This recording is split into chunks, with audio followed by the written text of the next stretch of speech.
Let's get it. 580 Sports Talk back with a vengeance. After a 4-day holiday weekend, coming to you live and direct for the next 3 hours.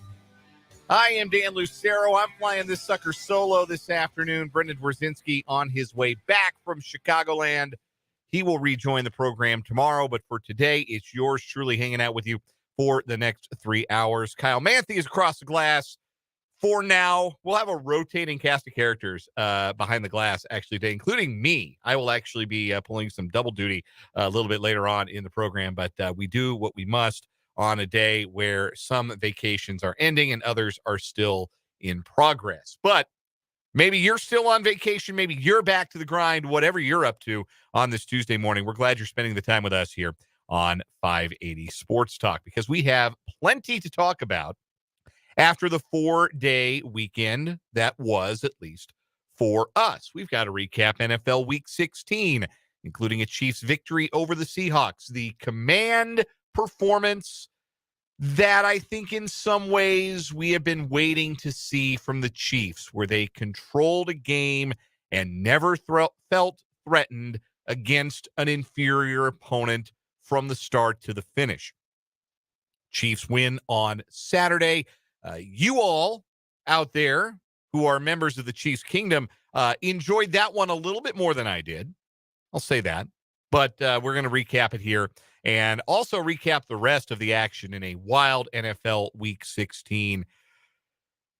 Just really good games all the way up and down the schedule. Really entertaining games. Saturday afternoons, Dallas Philadelphia game was a good one. For many of you, I'm sure maybe a church service blew a hole in the middle of that game. But dandy of a game in Dallas. Saturday night's game was really good, an emotional win for the Steelers at home 2 days after the passing of Franco Harris on the night they were to retire his jersey on the 50th anniversary of the Immaculate Reception. The Steelers with another dramatic win over the Raiders. It keeps their faint playoff hopes alive. And Sunday, you had a really entertaining Miami-Green Bay game. You had a Sunday night game that went to overtime, and in between, you had a game that was so bad it got a coach fired in Broncos-Rams. And by the way, you better believe we're going to get to the firing of Nathaniel Hackett. It had been since 1978 since an NFL head coach had been fired before the completion of his first season for reasons that were entirely football related.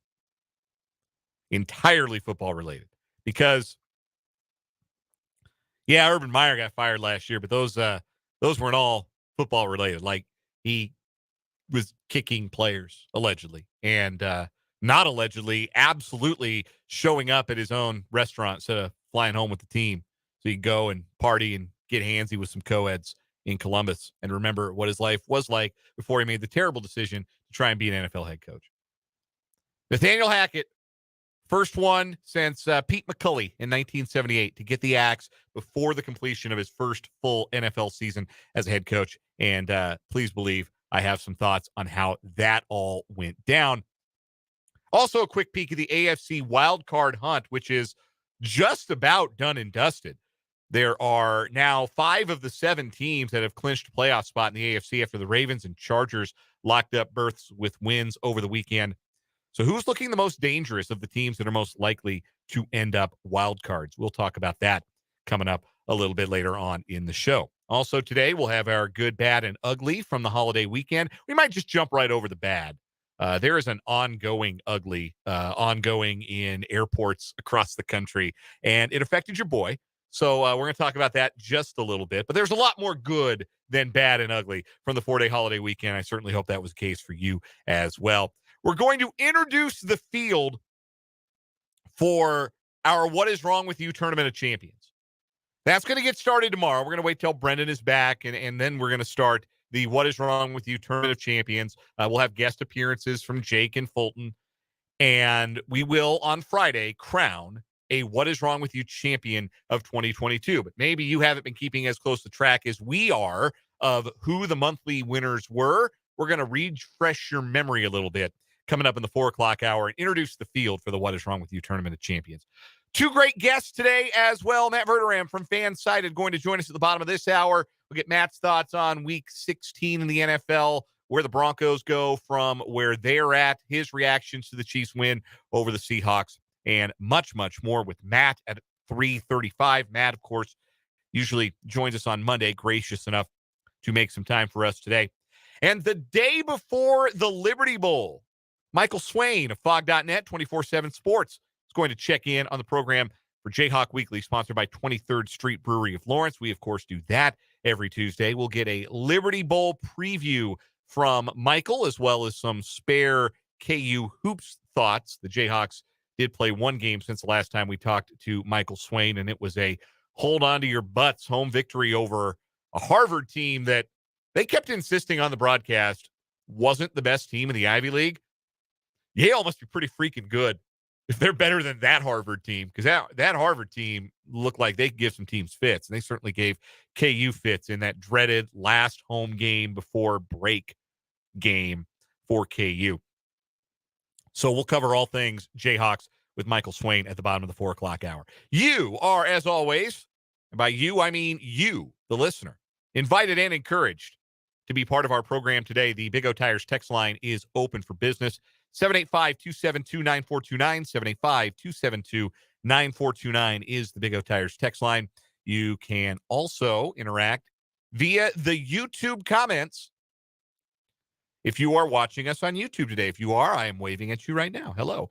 Thank you for tuning in and watching us on YouTube today. YouTube.com/@sportson580. You can subscribe to us, find all our streams. We also stream on the Twitter account as well, twitter.com/sportson580. You can see me today. You can see Kyle Manthe today. He is not being held hostage. Kyle is okay. He is well. He is fed. He is nourished. Kyle, can you please confirm to the people? You can open your mic if you'd like and confirm to the people that we are not holding you against your will, that you are, in fact, here of your own desire and, in fact, maybe even enjoy being here somewhat. You are correct. Everything you're saying is true. Okay, wonderful. Thank you. And no, there is no gun pointed at his head off screen either. We promise you that. I have to tell you this, Kyle. My folks back in Colorado watch the show on YouTube here and there, and you were running the board on Thursday, I believe it was. You were running the board, and the question that my dad had for me was, is he in fact being held hostage? So that is why we are confirming and clarifying for the people right off the rip. As Vance says, blink 3 times if you need help, and he'll send somebody. But Kyle Manthe running the board for the 4 o'clock hour anyhow, and we appreciate his help, and we appreciate you all following along. Again, the YouTube comments are wide open, and the Big O Tires text line at 785-272-9429. That's enough expository. Let's get into the content. Chiefs 24, Seahawks 10 on Saturday afternoon. Really kicked Saturday morning Mountain Time. As again, I spent the weekend in Colorado with my family. With my wife came too. She came. She spent Christmas with me, and we were at my parents' house in the southeast part of the Denver metro area, and it was the first house divided bowl of our marriage, with her beloved Chiefs taking on my beloved Seahawks. Suffice to say, she enjoyed the game much more than I did. It was a frustrating 60 minutes of football for the reeling Seahawks, who've now lost 5 of 6 and need some help. They need to win out, and they need help to make the playoffs. Win at 6-3. There was some serious talk about, hey, maybe they can win the division. Well, that obviously isn't happening, and they need help if they want to get into the postseason. The fact that that's even a conversation for the Seahawks, given where most people thought they would be this season, is something of a victory, but it has been hard to watch the season slip away and slip further away on a frigid day at Arrowhead Stadium. And the final score of 24-10, if you watched it, does not do it justice, because the Seahawks got a garbage time touchdown. It was 24-3 after Patrick Mahomes' magical touchdown run in the fourth quarter. It was all Chiefs. And when you hold a team to 10 points, particularly one with a quarterback playing at the level that Geno Smith has played at for much of 2022, then conversation about the game has to start with the defense. And if there's one thing I think that the Chiefs can take away that's a big positive, that's something that has to continue forward for this Chiefs defense as the playoffs approach, as they get into the AFC postseason? That was their best tackling game of the year, and not by a little bit either, as far as I could see. Really good tackling out on the perimeter. Now, again, this was a Seahawks team that came in a little shorthanded. By a little shorthanded, I mean at the wide receiver position, they were a lot shorthanded. They had DK Metcalf, and that was about it. Marquise Goodwin with a bum wrist. Laquan Treadwell, who's just been bouncing on and off rosters in his NFL career. I couldn't even tell you who else they ran out there at wide receiver. Bunch of no names, bunch of guys who probably lucky to be in the NFL. So it was DK Metcalf or it was nobody. And after making an early impact in the game, the Chiefs were able to minimize Metcalf. He only had one catch in the second half. It's been well publicized to this point that L'Jarius Sneed requested and received the assignment of following DK Metcalf across the field. So we saw L'Jarius Sneed line up in some spots where he doesn't normally line up. We saw him in the slot, yes, but we also saw him on the outside, and he handled that role with aplomb. It's really difficult to be more physical than DK Metcalf because he's so big and strong and also very fast. It's why he's one of the elite wide receivers in the league. And he got his, but he had to work for it, and he didn't find the end zone. The Seahawks touchdown came from Noah Fant. Again, it came in garbage time. The game was 24-3 at that point anyhow. So the Chiefs did some good things strategically and something interesting strategically, letting L'Jarius Sneed play all over the field and trying to take away the one legitimate receiving threat that the Seahawks had on the day. And he looked up to the task. And everywhere else, it was a really solid fundamental game for the Chiefs defense. They tackled extremely well. They were gap sound. They were assignment sound. There were not a lot of penalties, excluding the one drive where the Seahawks scored the field goal at the end of the first half. There were a couple of penalties on that drive. Joshua Williams in particular had a difficult drive. And even as part of that drive, if DK Metcalf doesn't make a remarkable diving catch on a perfectly thrown deep ball from Geno Smith, that's one of those tip your cap kind of plays. If not for that, then the Seahawks probably don't score at all. It took the Seahawks until midway through the second quarter to gain a first down. They looked lost on offense. And again, it's a group dinged up at wide receiver. The running game has really struggled. And it did get some traction, Kenneth Walker, to start the second half. But still, Chiefs did a job on the defensive side that I think was probably reassuring in some ways to a lot of Chiefs fans, a lot of observers. As one texter at the 785 puts it on the Big O Tires text line, who were those 11 guys opposite the Seahawks offense, and what did they do with the Chiefs defense? It was uncharacteristic in some ways, but some really positive ways. The tackling in particular was really good. The Chiefs were the more physical football team on Saturday. And when you're the more physical team on a 12-degree day, that was the second coldest game, by the way, in the history of the Seattle Seahawks franchise. The only colder game at kickoff they've ever played in was that playoff game in Minnesota where Blair Walsh shanked the 21-yard field goal with no time left. You remember that one? So that was a Seahawks team not really used to playing in that kind of weather, and they got bullied. The Chiefs defense bullied them. They were really good. The Chiefs were up front, even in the absence of an important cog in Colin Saunders. Chris Jones, extremely impactful. George Karlaftis, I think his best game to date. You talk about a guy who's getting better week in, week out.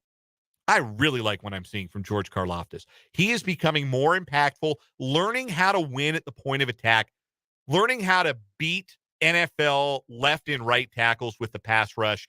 He's got a knack for getting his hands up in the passing lanes. Is there a team in the league better at deflecting passes at the line than the Chiefs? Chris Jones has always been really good at it, but it's a skill set that Karlaftis has had as a rookie. Carlos Dunlap has always had that skill set too. I don't know what the exact stats are on passes deflected at the line, but I got to believe the Chiefs rank among the top of the league in that department as a team. a way to short circuit and demoralize an offense, as they did when Karlaftis knocked down a fourth down pass early in Saturday's game. So really, it was the defense that you left feeling really good about watching that game. Offensively for the Chiefs, there were a couple of misses on third down, a couple of drops, Justin Watson dropping the ball. Look, man, 12-degree weather, that football had to feel like a brick. Like, sometimes you're going to drop a pass when it's Alaska degrees outside. That's just what it is.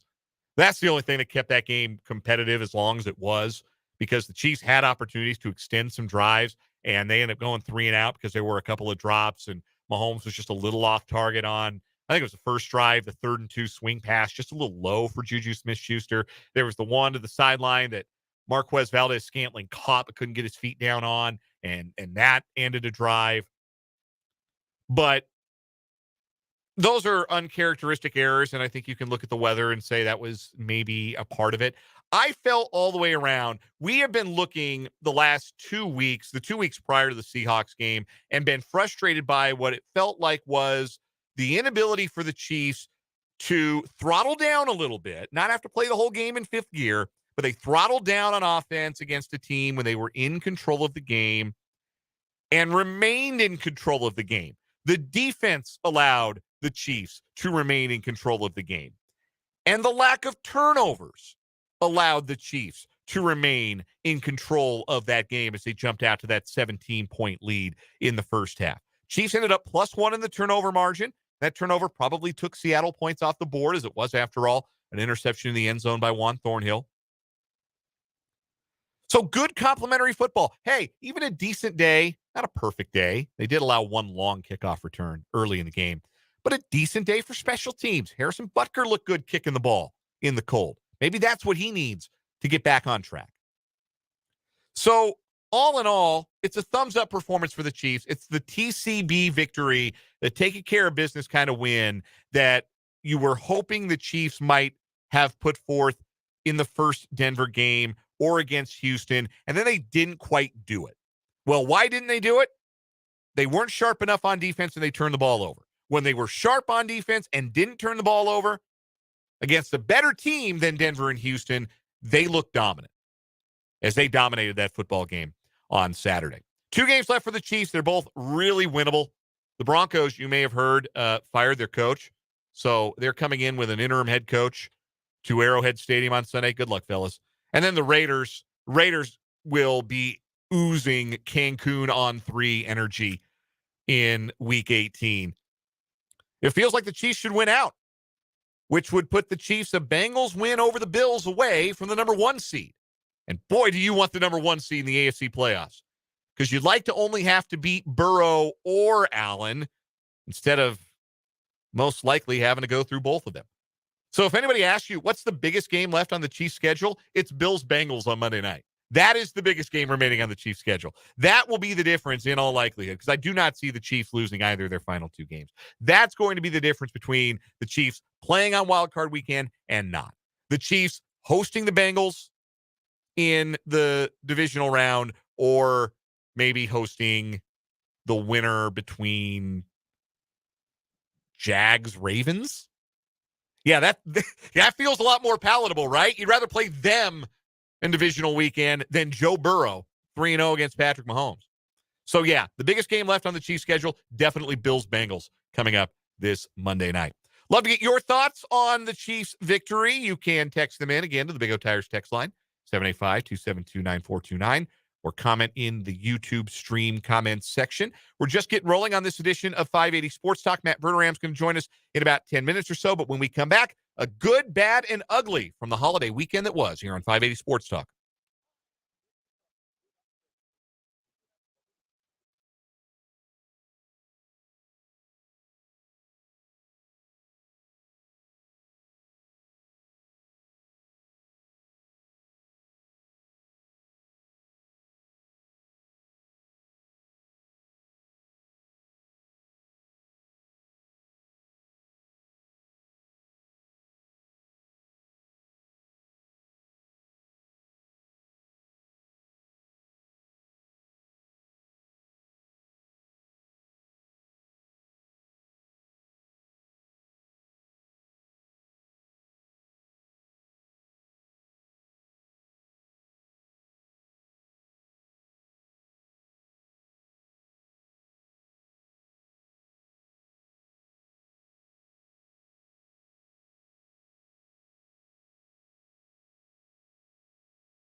It's time for the good, the bad, and the ugly from the holiday weekend that was.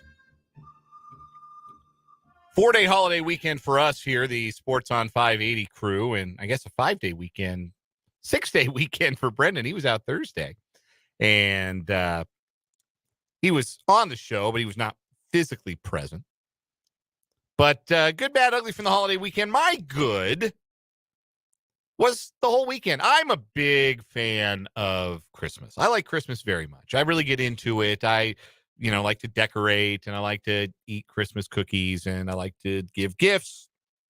I like to wear a Santa Claus hat all day on Christmas. There's a picture of me wearing it at my Twitter account, at Dan Lucero Show on Twitter. If you want to see what I look like with a Santa hat on.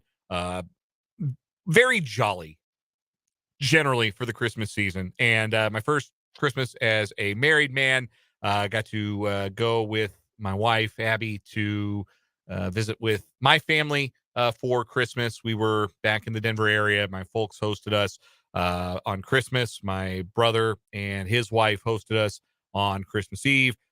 And we had a great time. We had lots of fun in Colorado. I also got to go and see a Denver Nuggets game Friday night with my dad and my brother. We had good seats to see the Nuggets defeat the Portland Trail Blazers. And then I got to stay up late on Sunday on Christmas night and watch the Nuggets beat the Phoenix Suns. So the Nuggets were 2-0 while I was back, and I got to be there for one of them, which was pretty cool. I don't often get to go back, obviously, and don't often get to go to sporting events as a fan. Usually if I'm going, I'm working. And it's fun to be able to go and yell at the officials, and yell at Dame Lillard, ask when Dame time is going to happen when the Blazers are down by 13 points with a minute left in the game. I enjoyed that. I enjoyed that a lot. I don't care if he couldn't hear me. I enjoyed it a lot. So it was fun. It was a good time. It was great to experience Christmas with all of my loved ones. And also, we are back safely in our destination city, which brings us to our ugly, because we're hopping over the bad. There's nothing, I don't have anything bad for you from the Christmas holiday weekend. But you may be aware, you yourself may have been affected in some form or fashion by the fact that it is apparently very difficult to get on an airplane these last couple of days. Now, bad weather has certainly been a large part of what has delayed travel here in the last few days, particularly to the Northeast. Some of the pictures out of Buffalo are just bonkers. So there's been some bad weather, and there's been some weather-related cancellations. And look, man, you can't control the weather. What are you going to do? But a certain airline provider canceling a full 90% of their flights over the course of 24 hours. That's fairly unprecedented in normal times. There were a lot of canceled flights when COVID was going down and such, but nothing like this. This is just remarkable that Southwest Airlines canceled nearly 90%, nearly 2,500 total flights Tuesday and Wednesday. And one of those was the flight that my wife and I were supposed to be on out of Denver back to Kansas City. We had a Monday night flight scheduled. And had we not ourselves checked the website to inquire about the status of our flight, we would not have known that it was canceled. Usually, you sign up for the text alerts, and then you get a notification, hey, your flight got delayed, or hey, your flight got canceled. I got one of those, for instance, on Wednesday afternoon. They canceled our Thursday night flight out of Kansas City because they knew the weather was going to be lousy. And okay, we got a text. We went through the process of changing our flight. We got on the first flight out on Friday morning. We got to Denver just fine. I can live with that. But no text, no email, no notification. Hey, your flight's got canceled. So had we not looked ourselves, we would have gone to the airport at 6 o'clock and had no idea that we were not getting on a plane at 8:35. Would have been an absolute mess. So anyhow, we did find that out. We were very fortunate. We were, you're a drivable distance. Denver and Kansas City, you can make Denver to Topeka. You can make that drive in a day. I've done it many times. We were fortunate to, with some assistance, be able to rent a car. And Abby and I threw all our belongings in the back of a very nice Toyota Camry in the Avis lot outside of Denver International Airport. Shout out to Avis. And we made our way back to Topeka and actually arrived at Topeka well before we would have if we had been on an airplane. We would not have gotten back into Topeka last night until like 1 in the morning. And we got back before 10. It was nice. It was nice to be able to do that. A little more labor than you'd like, but, you have to do what you have to do. I say all that to say this. I know that my wife and I are very fortunate. We are at our place of origin. I was able to make work today. Like, we turned out all right. A little bit of an inconvenience, but sometimes things don't go the way you planned them to. But there are a lot of people who were way, way, way more inconvenienced than my wife and I. And that is the ugly, because there are a lot of people sleeping at airports and they don't know where their bags are and they don't know when they're getting home, or they have to drive what is not really a drivable distance. The woman behind me in line at the Avis counter had to get to San Francisco in 24 hours. That is a 15-hour drive. And she was trying to get to San Francisco and had to drive it. Like, there were no flights. Couldn't get on a plane. Going west. Weather's not the problem there, right?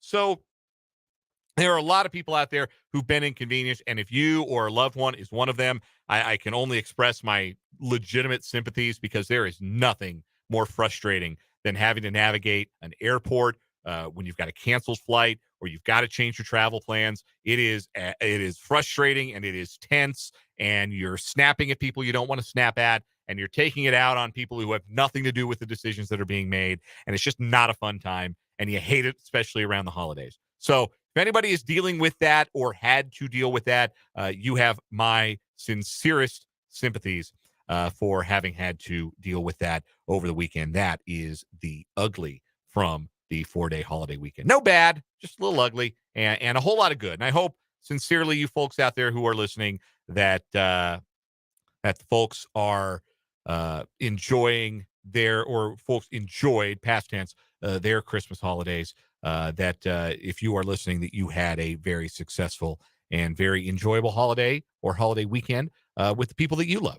Text from the 785 on the Big O Tires text line. If you saw anybody pulled over on I-70 by Kansas Highway Patrol, it was possibly me also trying to get back to Topeka. Hey, listen, so we got back into Kansas. The sun was starting to set, and we played it cool. Like, we were not in a hurry. We were making pretty good time. And thankfully, no static from the Highway Patrol. But it is possible that my wife and I saw you get pulled over, because we saw a lot of people get pulled over. And I'm not laughing because I'm laughing at you. I'm just, the absurdity of the situation. Hopefully you made it safely, and if the citation, if there was one, is not too painful for you, texter from the 785. We're going to step aside. That's good, the bad, and the ugly. We're going to step aside. We're going to talk about a good, bad, and ugly week 16 of the National Football League season with Matt Verderame of FanSided. That's next here on 580 Sports Talk.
Football. Matt! Okay, now go out there and catch a ball for a change, all right? Matt?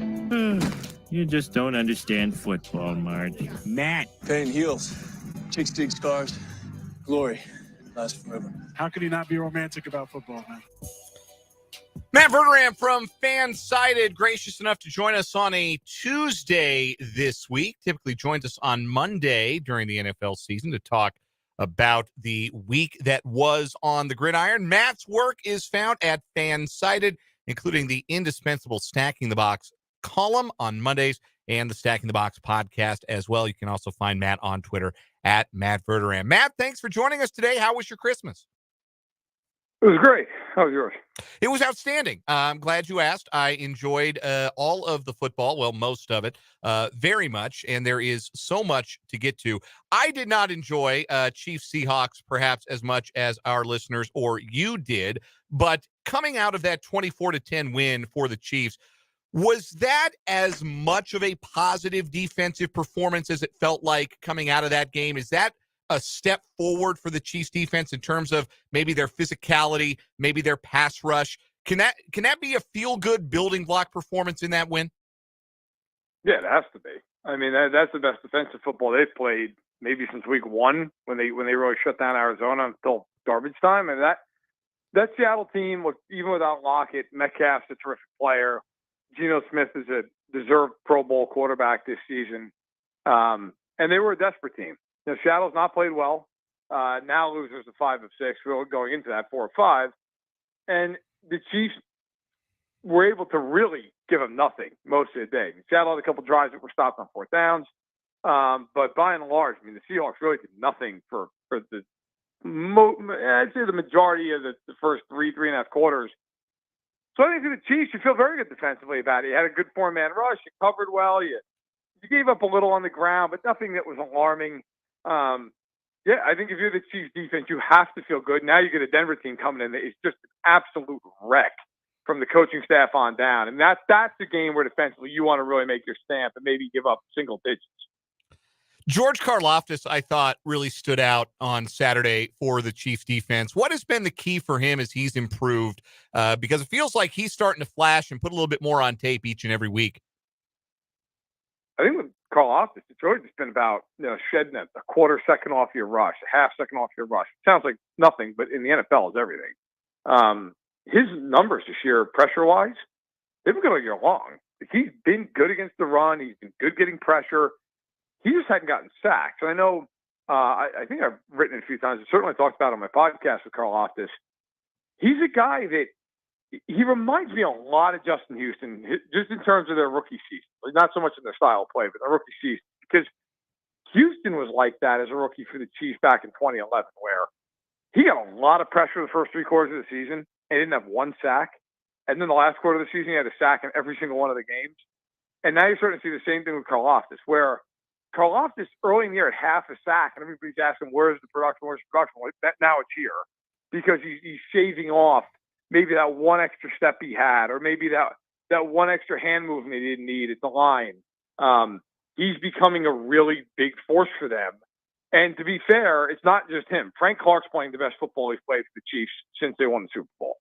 So when you have those two now all of a sudden going, Dunlap rotating in, you got Jones having a fabulous season inside. If the Chiefs win the Super Bowl, it's going to be because of that group. Like, their offense is good enough. We know that. That group could be the difference between them getting beat in the divisional round and winning it all. L'Jarius Sneed asked for and received the responsibility of following DK Metcalf around the field on Saturday and held his own. I mean, DK got some of his in the first half, but he only had 1 second half catch and didn't find the end zone. Was that a bit of a surprise performance from Sneed? I mean, we kind of think about him as being a slot guy and being a really talented blitzer, but was that maybe a sign of Sneed's growth a little bit, that he was not only given that responsibility, but performed so admirably with the job shadowing an elite wide receiver?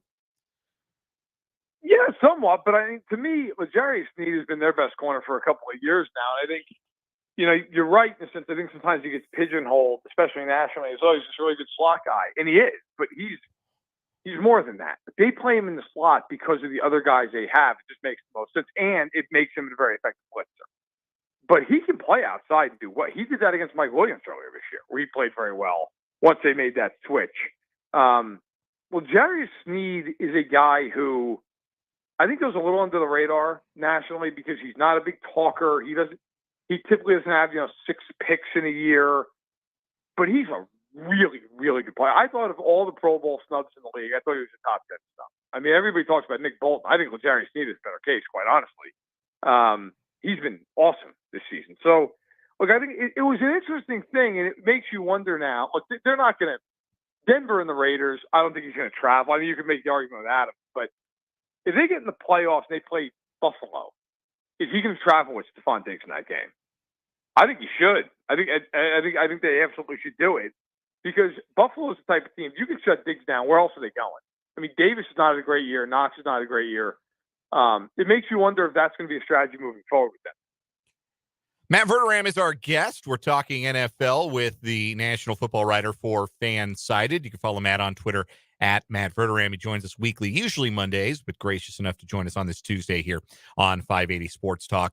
Matt, let's go around the league. It was a Black Monday for Nathaniel Hackett, the now former head coach of the Denver Broncos, who got the axe after the Broncos lost 51-14 to the Los Angeles Rams on Sunday. What will you remember the Nathaniel Hackett for most? Will it be the mismanaged clock, the mishandling of timeouts, the disaster that is their offense? What will live longest in the memory of the Nathaniel Hackett era? I get a lot of things wrong. I mean, that's just the nature of this business. We're paid to make 100,000 opinions every year. I remember watching them play Seattle in week 1 and immediately knowing he couldn't coach. Just watching that game and thinking, oh, they're done. Like, I don't care what the rest of this team is. Now, I'll be honest, I didn't think they're going to be this bad. But I thought when I watched them manage the end of that game, this is not going to happen. Like, you could just tell that's something that like a kid playing Madden would be able to manage that better than this. So, look, I'll remember for that. I got to be fair though, Nathaniel Hackett. It's easy to take a shot and pile on. He shouldn't have had the job. Like everybody can sit. It's kind of like last year when everybody in the Chiefs Kingdom, if you want to go that route, like they just scream about Daniel Sorensen. It's like he shouldn't be a deep safety. He can't do it. You're asking the guy to do something that he can't do. Nathaniel Hackett was brought in, whether they like to admit it or not, because they thought it would help them get Aaron Rodgers, and it didn't.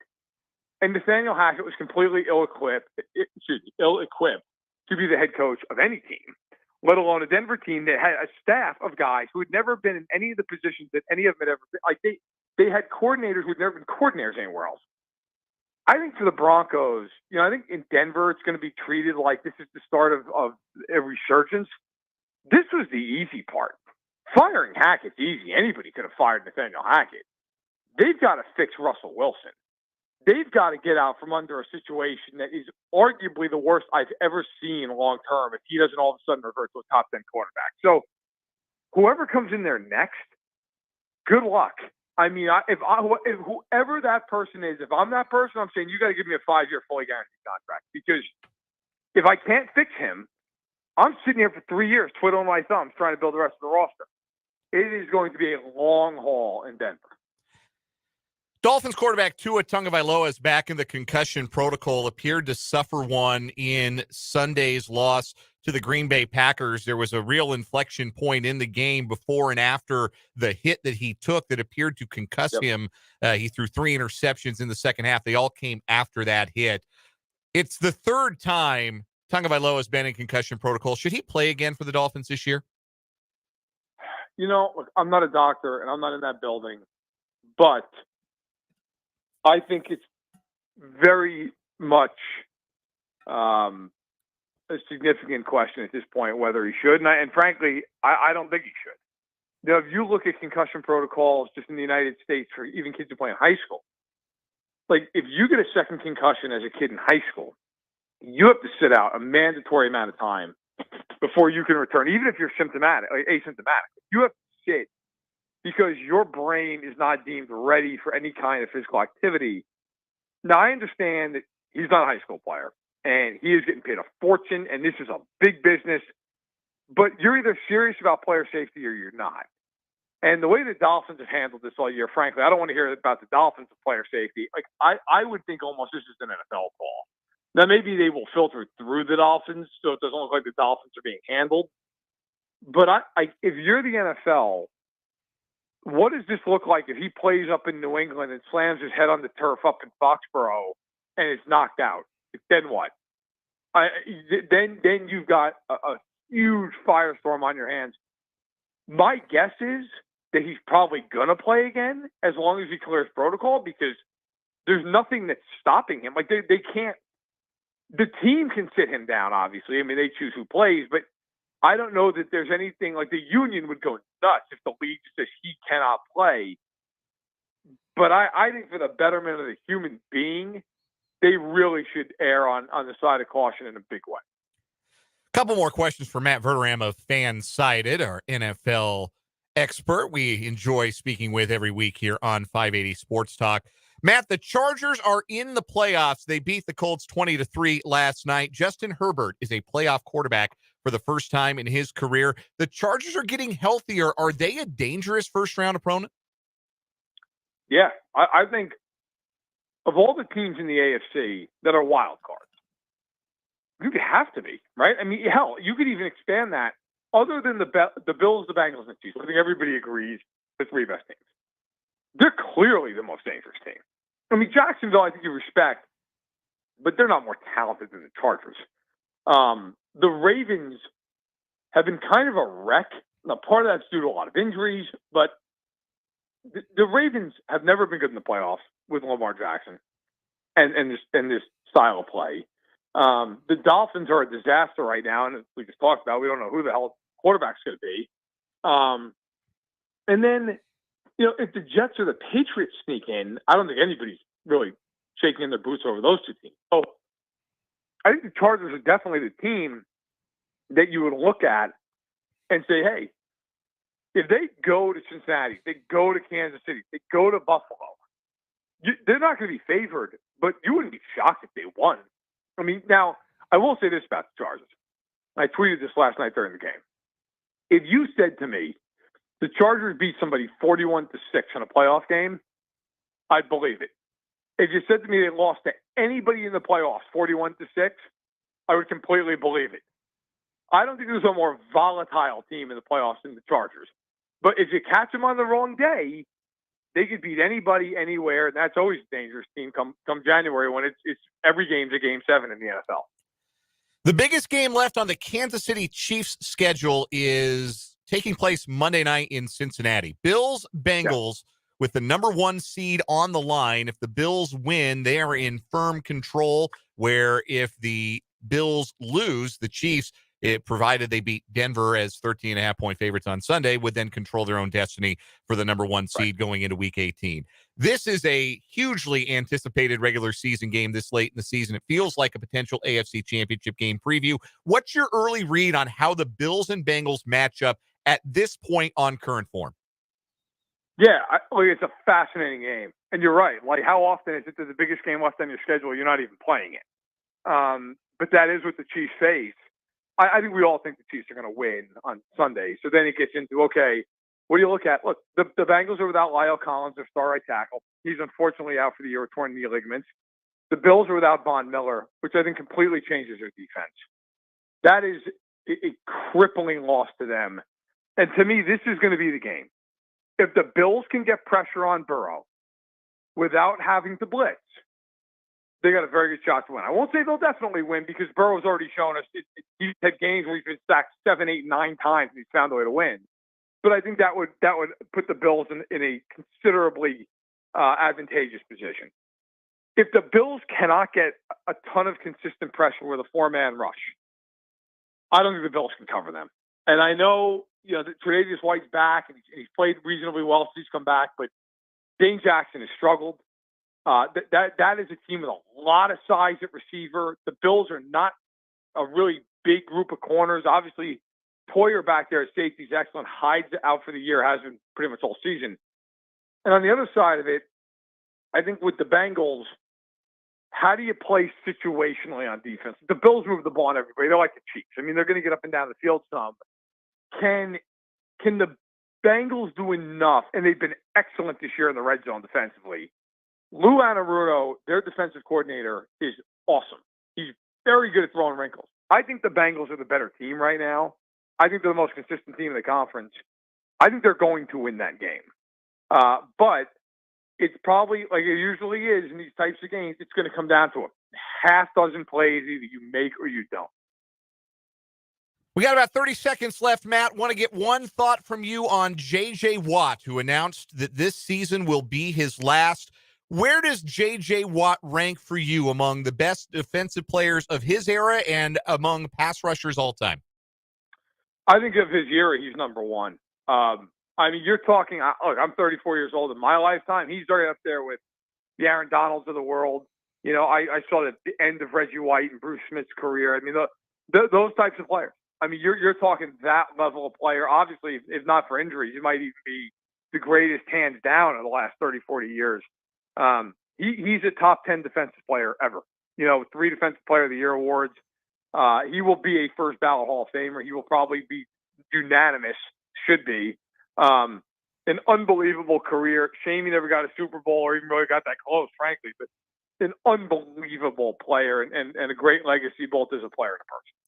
Matt Verderam covers the National Football League for FanSided. Read the Stacking the Box column on Mondays. Check out the Stacking the Box podcast and follow Matt on Twitter at Matt Verderam. He joins us weekly here on 580 Sports Talk. Matt, a true pleasure as always. Happy New Year. We'll talk to you next week. Happy New Year, guys. Take care. That is Matt Verderam, and that's going to wrap up hour number 1 here on 580 Sports Talk. We'll recap NFL Week 16, introduce the What Is Wrong With You Tournament of Champions, and talk to Michael Swain for Jayhawk Weekly, presented by 23rd Street Brewery, next.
Talk on a Tuesday, our first show back from the holiday weekend. Hope you folks out there had a safe and enjoyable holiday weekend, a very Merry Christmas to those who observe. And I hope you got home or wherever you were trying to get over the last 2-3 days, which has certainly been no guarantee, giving some of the nationwide travel snafus ongoing. If you're listening from a terminal at KCI right now, give us a shout on the Big O Tires text line, 785-272-9429. Go ahead and give us a shout and let us know if that is the particular hell you are enduring right now. Do, again, feel sympathetic to anybody who's had some travel plans altered due to weather, due to incompetence, due to any combination of those things. I am here solo with you. My name's Dan Lucero. You knew that already. I am hosting today in the absence of Brendan Dworzinski, who is making the trek home to Kansas from Chicagoland. He will be back on the program tomorrow. We have, if you are aware, if you have seen the video, you know that we have made a call to the bullpen across the glass. Told you it was going to be a revolving cast of characters today. Kyle Manthe, he is fine. He was not being held hostage. He didn't have a gun to his head. He's healthy. He is well nourished, all those things. But he had to leave. And so Fulton Castor is pinch hitting across the glass. Say hi to the people, Fulton. How's it going? Always happy to be back for a little bit. You know his voice. If you listen to any of the 580 Sports Talk or the Sports on 580 family of shows, Fulton Castor, of course, co-host of Mic'd Up from noon to 3 with Jake LeBon. Fulton had to fly his own bird solo today. I stepped in for a segment and rambled a lot about Nathaniel Hackett. If you missed any of that, I'm going to reprise it in the 5 o'clock hour, essentially. So we are helping each other out, getting through this Tuesday on 580 Sports Talk. You are, of course, invited to the Big O Tires text line at 785-272-9429. You can also hit us up in the YouTube comments, youtube.com/@sportson580. That's the @ symbol, sportson580. You can subscribe and view all of our archived and live video content. Coming up at the bottom of this hour, Michael Swain of Fog.net and the 24/7 Sports Network will join us.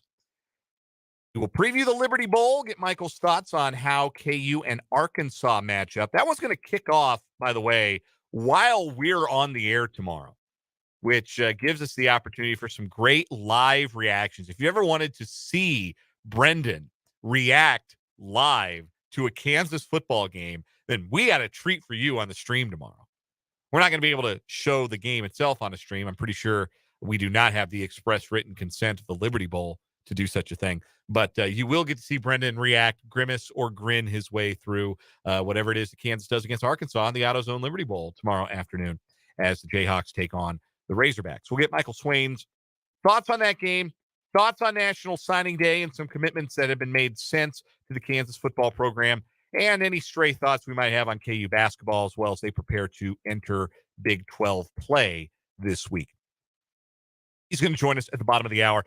And also this hour, we're going to introduce the 12 entries to this year's What Is Wrong With You Tournament of Champions. If you've been following along throughout the year, this will be very rewarding for you as we'll remember some stories. There are 5 of them really, that I wasn't around for. You know, we had the split of programming that occurred in mid-May.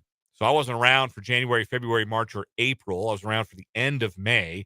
But June through December, I've had a direct hand in picking the What Is Wrong With You monthly champions. We'll go back through. We'll name them. We'll give you a brief synopsis. And we'll introduce the field for the Tournament of Champions and What Is Wrong With You, which begins tomorrow. But right now, I want to take a look back at the week in football that was. Week 16 is in the books after last night's 20-3 victory for the Chargers over the Colts. All the things that we can say about Justin Herbert, we can now no longer say that he has not led a team to the playoffs because the Chargers wrapped up an AFC wildcard berth with that 20-3 win. The Colts have been outscored 90-6 in their last 3 fourth quarters. It takes some doing in a year where Nathaniel Hackett literally didn't even get to finish his first season to be the worst head coach in the NFL in a given year. It's a pretty high bar. Jeff Saturday clears it, no problem. This is a guy who never should have been put in the position that he was put in. Jim Irsay got a wild hair and wanted to help one of his buddies out and gave Jeff Saturday the job that he could not possibly have been less qualified for. I know he's a former NFL player. I know at least he's got that experience. If not for that, it would have been no different than if they'd hired me to be their head football coach. So we were doing the same stuff the first 6 or so weeks of this football season, watching the games and tweeting about them. That's what we were doing. Him and me, we were essentially the same, except he got to come on ESPN television and give his thoughts, where this was the only forum that I had this year, radio talk show. Then they made Jeff Saturday the head coach of the Colts, and it is an all-time disaster. They put Nick Foles in a quarterback. You talk about washed. Nick Foles is throwing puffballs out there, threw 3 picks, got benched for Sam Ehlinger. It's not like the Chargers covered themselves in glory. Herbert threw a pick. They turned it over another time. They only managed 20 points against the Colts defense. It's pretty stinky. But the Chargers got the win, and they are 9-6, and they are in the playoffs. And I'll talk about this a little bit later. We'll get to this again in the 5 o'clock hour. But if you were listening to Matt Verderam, who joined us at the bottom of last hour, he says the Chargers are coming in dangerous, that they look like probably the most dangerous AFC wildcard team at this point, unless somehow the Ravens snatch the wild card or snatch the AFC North away from the Bengals, which is still a possibility. In fact, I don't think it matters what those two teams do in Week 17. Week 18 is going to be for the division title. That might be wrong, because the Ravens, it maybe doesn't matter what the Ravens do. It might matter what the Bengals do, but it doesn't matter what the Ravens do. If the Ravens lose this week, they can still win the division no matter what the Bengals do if they beat the Bengals in Week 18, because they already have a win over the Bengals this year. Ravens won the first meeting 19-17. That was back in, what was that, Week 8, Week 9? Oh, no, earlier than that was Week 5. So the Ravens could double tap on the Bengals and win the division still. But provided the Bengals don't end up the wild card, one of the 3 wild cards, and I don't think they're going to. I think they're going to win the division. And the Chargers, by far, look like the wild card team you don't want to play on the first playoff weekend this year. They're not playing perfect football, but they are playing better football, and they're getting healthier. They're going to get Bosa back. That's going to be a huge boost. So the Chargers and Justin Herbert, I think they heard the noise. You know, there was a lot of talk, not just this show, some other shows, about how, hey, Justin Herbert's got to prove it. If we want to talk about Justin Herbert as an elite quarterback, doesn't he have to make the playoffs first? Well, he has. And now we'll see how playoff football goes for Justin Herbert. There were 4 days of football this week. You had the full Saturday, Christmas Eve slate. You had the Thursday night game, the end of the Zach Wilson era in New York, where the Jaguars beat the Jets 19-3. The Jaguars now in first place with the tiebreaker against the Tennessee Titans. The Jaguars a win away from a division title. Remarkable stuff. Just goes to show you the importance of good coaching. Is Trevor Lawrence, it looks like he's getting better week by week, and thank goodness for that. You know, Lawrence seems like a likable kid. You want to see him do well for that reason, but I think in a broader sense, you want young quarterbacks to be successful, because the better the quarterbacks are, the better the NFL is. The more good quarterbacks there are at one time in the NFL, the better the product is. You want Trevor Lawrence to come good. You also want Zach Wilson to come good, but I think we've seen Zach Wilson play his last NFL game. I think he's done. I just don't think there's anything he does well. There doesn't appear to be anything salvageable. He doesn't appear to be the kind of teammate that guys will rally behind and want to see improve. I think he's done. I think he winds up on an XFL roster or something. I think we've seen the last of Zach Wilson on an NFL field. I really and truly believe that. There's a long list of lies that the 2020 college football season told us. A long list. I should keep the list. I should keep it in my desk. The lies that the COVID year of college football told us. Indiana was good at football. Pfft, wrong. Iowa State could contend in the Big 12 year in and year out. Pfft, wrong. Carl Durrell was the right man to lead Colorado. Pfft, wrong. Zach Wilson was a big-time quarterback prospect. Pfft, wrong. Wrong. A lot of lies that we were told in 2020 in college football. That was the Thursday night game. Saturday, obviously, you had the full slate. The team that I thought made the biggest statement on Saturday was the Bengals. As they went on the road, they beat the Patriots 22-18. And you might say, what kind of statement did they make, Dan? They had 22-0 lead. They almost gagged it away against a Patriots team that is nowhere near as talented as the Bengals.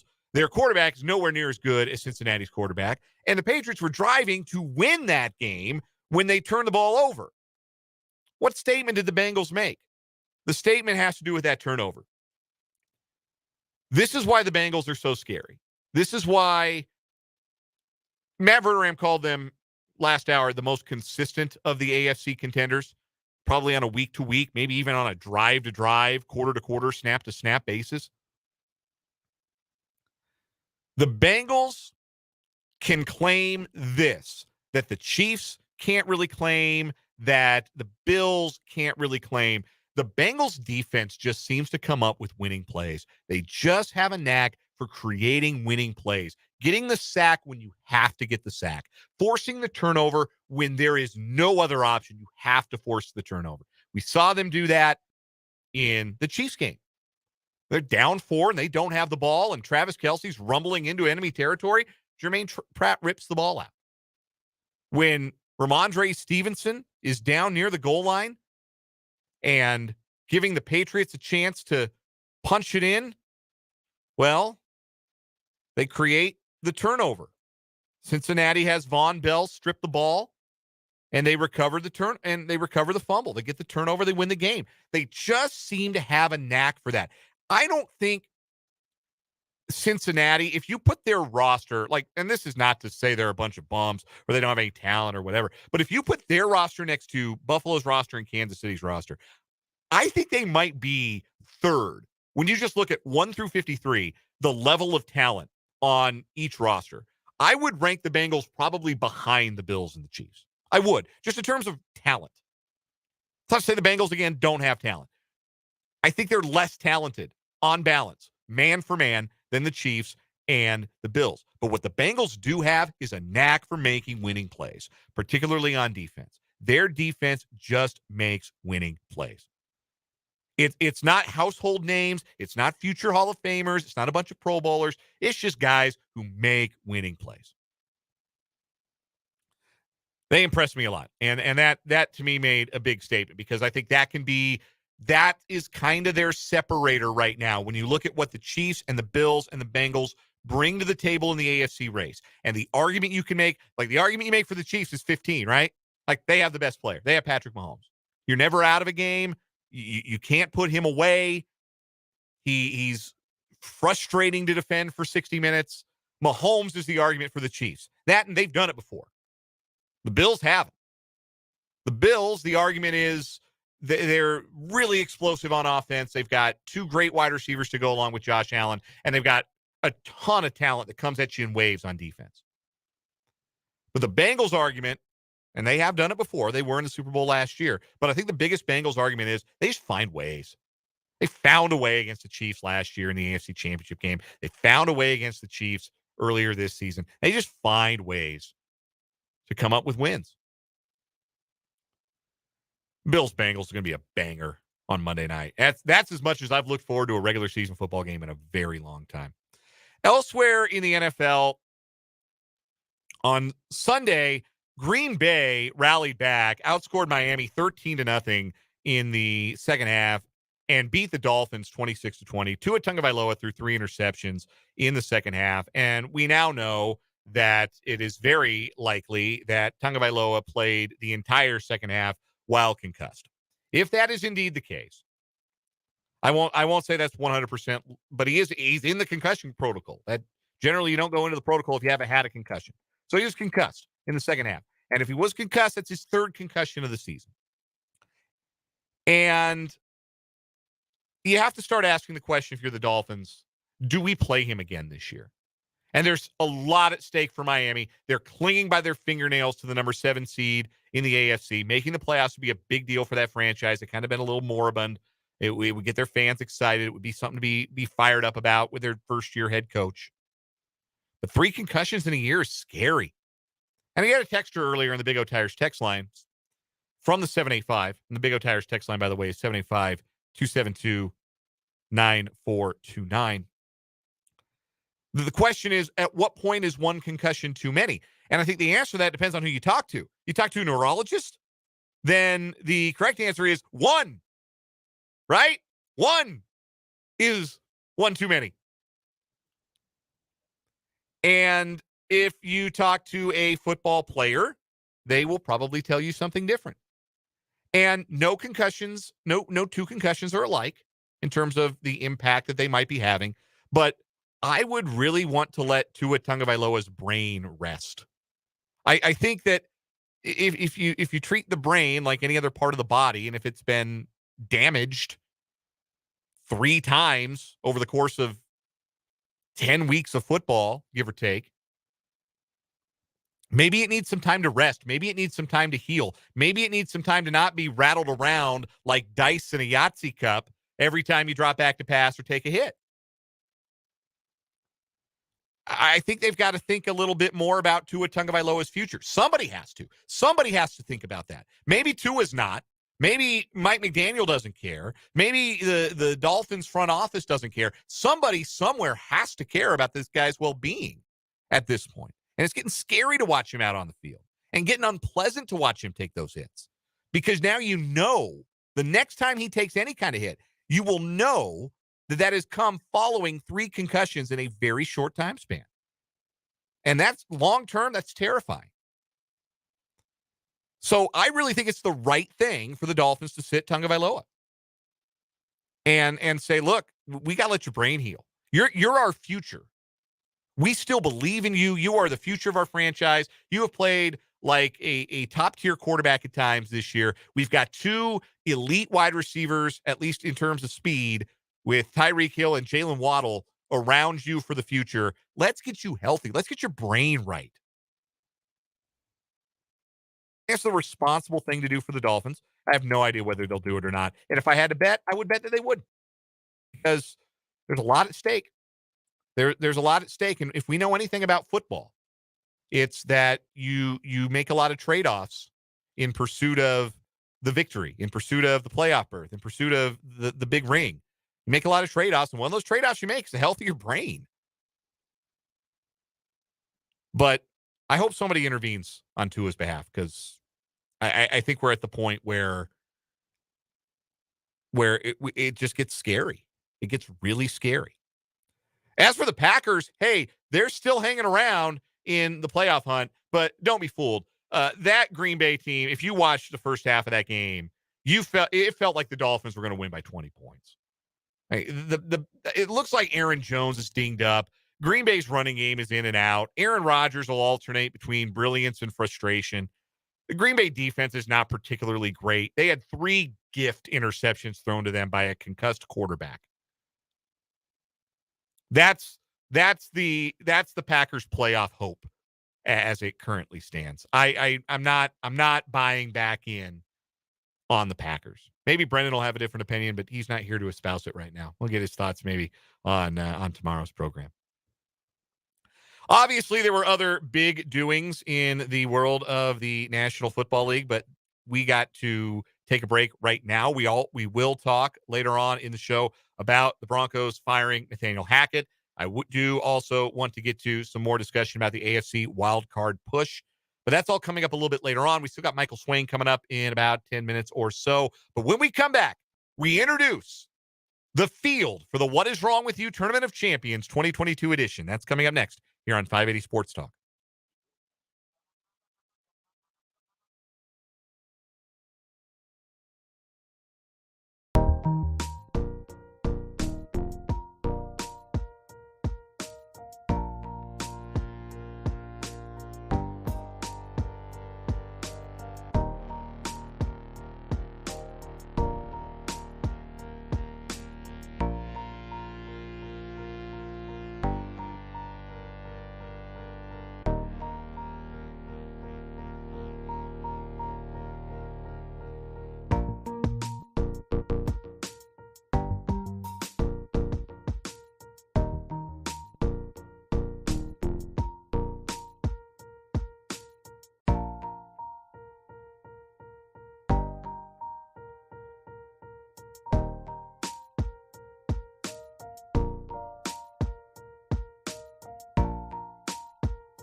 What the hell? What the hell? What the hell? What the hell? What the hell?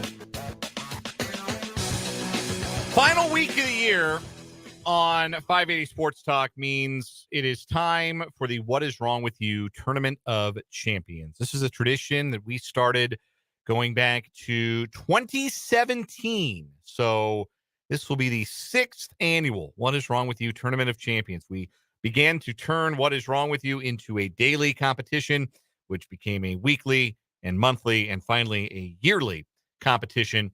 And our list of all-time champions is a storied one. In 2017, the grilled cheese standoff, the guy that got in a standoff with a SWAT team for, I think it was 6 hours because somebody took a bite of his grilled cheese. So he got his gun, started firing shots in the house. In 2018, we had the legendary tailpipe girl who stuck her head in an oversized exhaust of a pickup truck at a country music festival and then couldn't get it out. It's pretty self-explanatory there. 2019, I'm trying to remember who won 2019. I think it was the number one dad, the gentleman who, his number one dad, the gentleman who stole his daughter's Girl Scout cookie money so he could buy an erotic massage. And when he was about to get busted, staged a robbery in his house to make it look like that's where the money went. One of my personal favorite winners of all time. 2020, we had the wrong house demolition. We had the company that showed up in I think it was Dallas, just demolished the wrong house.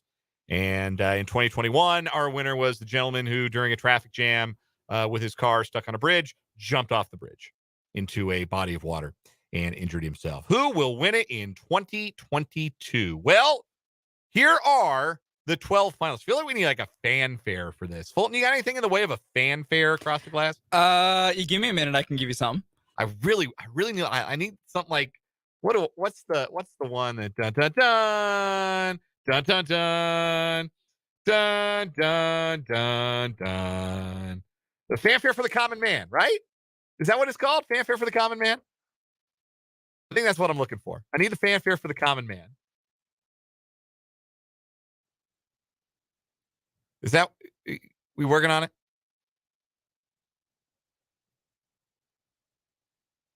Come on now. I think I have it. I at least have the fanfare for the common man ready to Hey, go. Go ahead. Fire it up. Give me the fanfare. This is the fanfare for the common man.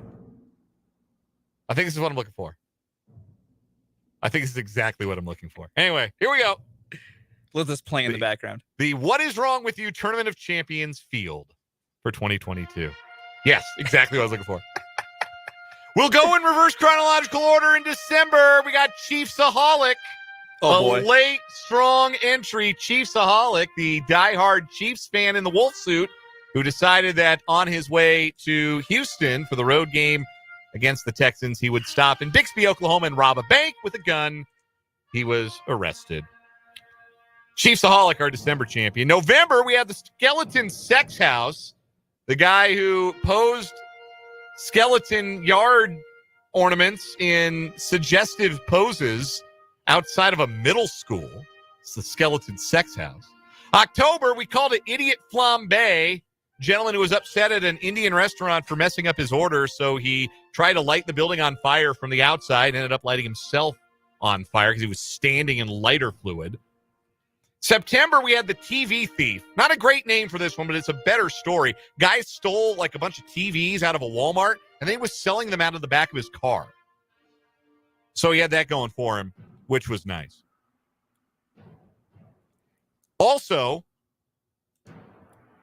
in our What Is Wrong With You Tournament of Champions, we've got the August champions, the Family Funeral Feud. A family got in a brawl at the matriarch's funeral. The headstones were destroyed. A water main broke and flooded the funeral plot. It was a total disaster. The Family Funeral Feud, our August winner. Our July winner, the accidental splenectomy. The doctor that you were around for that one, Fulton. You were filling This was my story that I brought in as a tag in. Yeah, you were. Oh boy, you were filling in with me that day. Yeah, a woman went in to have a diseased kidney removed, and they took out her spleen. Our June winner, the DC wrong car destruction. Woman who left her car parked on the street. The city moved it. They towed it because there was a marathon happening. The woman was out of town, didn't know about it. The car stayed parked on a street where it became illegally parked. The city impounded it and destroyed it and never informed the woman. The May champion, the septuagenarian golf course shooter, guy who shot at a person because they were walking their dog on a golf course at like 7 p.m. on a Sunday. In April, we had the crane poop flinger. We went across the pond to Ireland where a man who was a crane operator got bored, pooped, put the poop in a bag, and flung it from a crane. He then proceeded to lose his job. Yeah, I do like that story. That's going to be a strong contender, no doubt. The March champion, the OnlyFans freak. That's a local story. Yes, it is. It happened right here in the great capital city of Topeka. A gentleman was working a Dairy Queen's drive-thru, somehow memorized the card number or stole the card number of a guest, and made 3 purchases on OnlyFans. If you don't know what that is, it's not safe to Google at work. That's all I will tell you. So he then quickly got caught. Yeah, the OnlyFans freak. We had in February the science fair thief. Somebody stole a little girl's science fair project, a solar-powered convection oven, I think it was, something like that. Yeah, it was a solar-powered convection oven to make desserts, and someone stole it off their driveway. Stole it right from their driveway. Girl doing a science fair project. And in January, we had the Catch-em-all cops, the police officers who ignored a call of a robbery in progress because they were playing Pokemon. They wanted to catch a Snorlax. It was extremely funny to go back. They caught a pink slip instead. Yes, it was extremely funny to go back and listen to that and hear Jake try and refer to different Pokemon. Is that the plural, or is the plural Pokemon just Pokemon? The plural, I think, officially is you just add an S. It's Pokemons. Pokemon, but it might be similar to Goose. Yeah, where it's just Pokemon. I don't know. I've never actually looked this up. I've played Pokemon all my life. Pokemon, but anyhow, the Catch-em-all cops are January winners. So that's your field for What Is Wrong With You. One texter from the 785 says, I want to pour one out. We should draft the head-on collision back in as a wild card. We had a lot of great stories this year that didn't make the cut. It's hard to cut it to 12. the head-on collision there where people engaged in flagrante delicto, perhaps, in the back of a car, and they crashed into a FedEx truck. Yeah, it was a whole thing. Somehow that's not one of the 12 best stories of the year. It could have won some other month, 100%, but that's not how we do things here. We have a monthly champion, and those are our 12. Cheesaholic, Skeleton Sex House, Idiot Flambe, TV Thief, Family Funeral Feud, Accidental Splenectomy, DC Wrong Car Destruction, Septuagenarian Golf Course Shooter, Crane Poop Flinger, OnlyFans Freak, Science Fair Thief, and the Catch 'em All Cops. That's the field. The What Is Wrong With You Tournament of Champions begins tomorrow. You don't want to miss it. I promise you don't want to miss it. Michael Swain, Fog.net, 24/7 Sports, joins us for Jayhawk Weekly next.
Place that's better to coach or play at than the University of Kansas. The goal is to win championships, pure and simple, one day at a time. That's what made a difference today in the game. I was hoping that was vodka. Dollar signs. Mike. What day is it, Mike? What a scene in Lawrence, Kansas tonight. Michael Swain of Fog.net and 24/7 Sports joins us every Tuesday for a little thing we like to call Jayhawk Weekly, presented by our friends at 23rd Street Brewery in Lawrence. What a great place that would be if you can't make it to Memphis, either for your own reasons or because a certain airline couldn't get you there. What a great place the 23rd Street Brewery would be to watch tomorrow's Liberty Bowl between the Kansas Jayhawks and the Arkansas Razorbacks. 23rd Street Brewery, just off 23rd Street, Clinton Parkway in Lawrence. Michael, are we talking to you from Memphis? Did you make it? I did make it. I'm currently sitting in the media room at the Doubletree, I want to say is the hotel. But yeah, we're here and ready to do media tomorrow after the game and really excited to cover it all. Now, you've heard the old Mitch Hedberg routine about Doubletree, right? No, I've not. Yeah, What's that? You're not supposed to tell me what. Can't tell you what hotel I'm staying at, but there are 2 trees involved. Oh, And, that's funny. yeah, I like that. He met the girl at the front desk, and she gave him his number. It's 0. So one of my favorite. Every time I see a Doubletree, I always think of the old Mitch Hedberg bit. Liberty Bowl, Kansas, Arkansas. What is the most intriguing football matchup aspect of this game to you?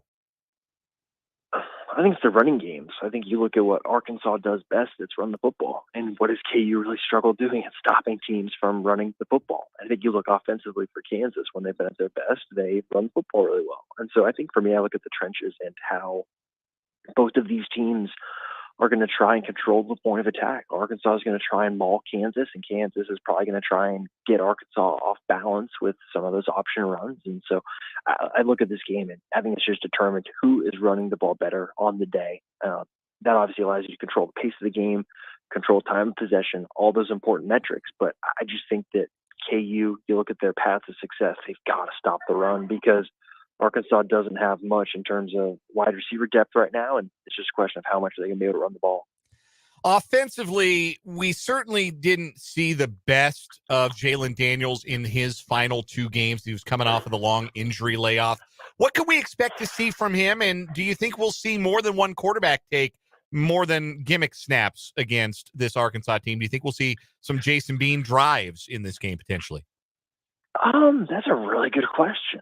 Maybe if it's his last game at Kansas, it wouldn't surprise me if we saw Jason Bean get a drive or two, but I think you'll see a better version of Jalen Daniels than you saw towards the end of the season. Obviously, I think you saw him get better over the course of those 2 games, and now it's a question of, all right, he's had 3 weeks. What does that do for him? Is his arm healthy? Is his hip healthy after he took kind of that big hit at Kansas State? I would lean yes, but with a lot of these things, you just don't know. So I do expect Daniels to look better than he did towards the end of the season. And as for Jason Bean, I think it'd be really great if he could get one more drive as like a Kansas quarterback before he probably hangs up his cleats. Kenny Logan's status a little bit up in the air. Do you think we'll know anything? Will that be confirmed one way or another before the teams take the field tomorrow afternoon? No, I think it'll be a classic. We'll have to see if he warms up. And I think the full expectation is that he's going to play. It's one of these things where I think it's precautionary boot. You hear what Lance Leipold said. He's been limited in practice. So Kenny's the type of guy that I think he's just going to tough it through it. It's a question of, hey, is he going to play, 80 defensive snaps? No, probably not. But I think you'll see him out there. Michael Swain of Fog.net 24/7 Sports is our guest. This is Jayhawk Weekly presented by 23rd Street Brewery of Lawrence. You can find Michael on our show every Tuesday at 4:30, and you can find him on Twitter at mswain247.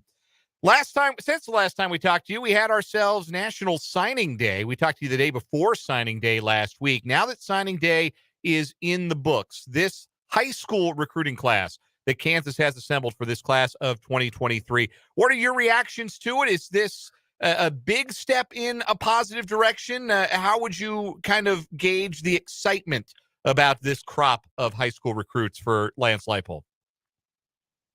Yeah, I think the staff feels like they did what they needed to get done. You needed to get younger in the trenches, right? And you did that with Calvin Clements, and then you sign 2 defensive tackles and Blake Harold and Marcus Calvin, and then you get a defensive end in Tony Terry, who is probably going to grow into being kind of that Jeremy Robinson, Malcolm Lee, strong side defensive end role. So I think you look at the class overall, not a big class, but I just don't think Kansas is going to be a type of school that's going to go and recruit 25 high school kids anymore.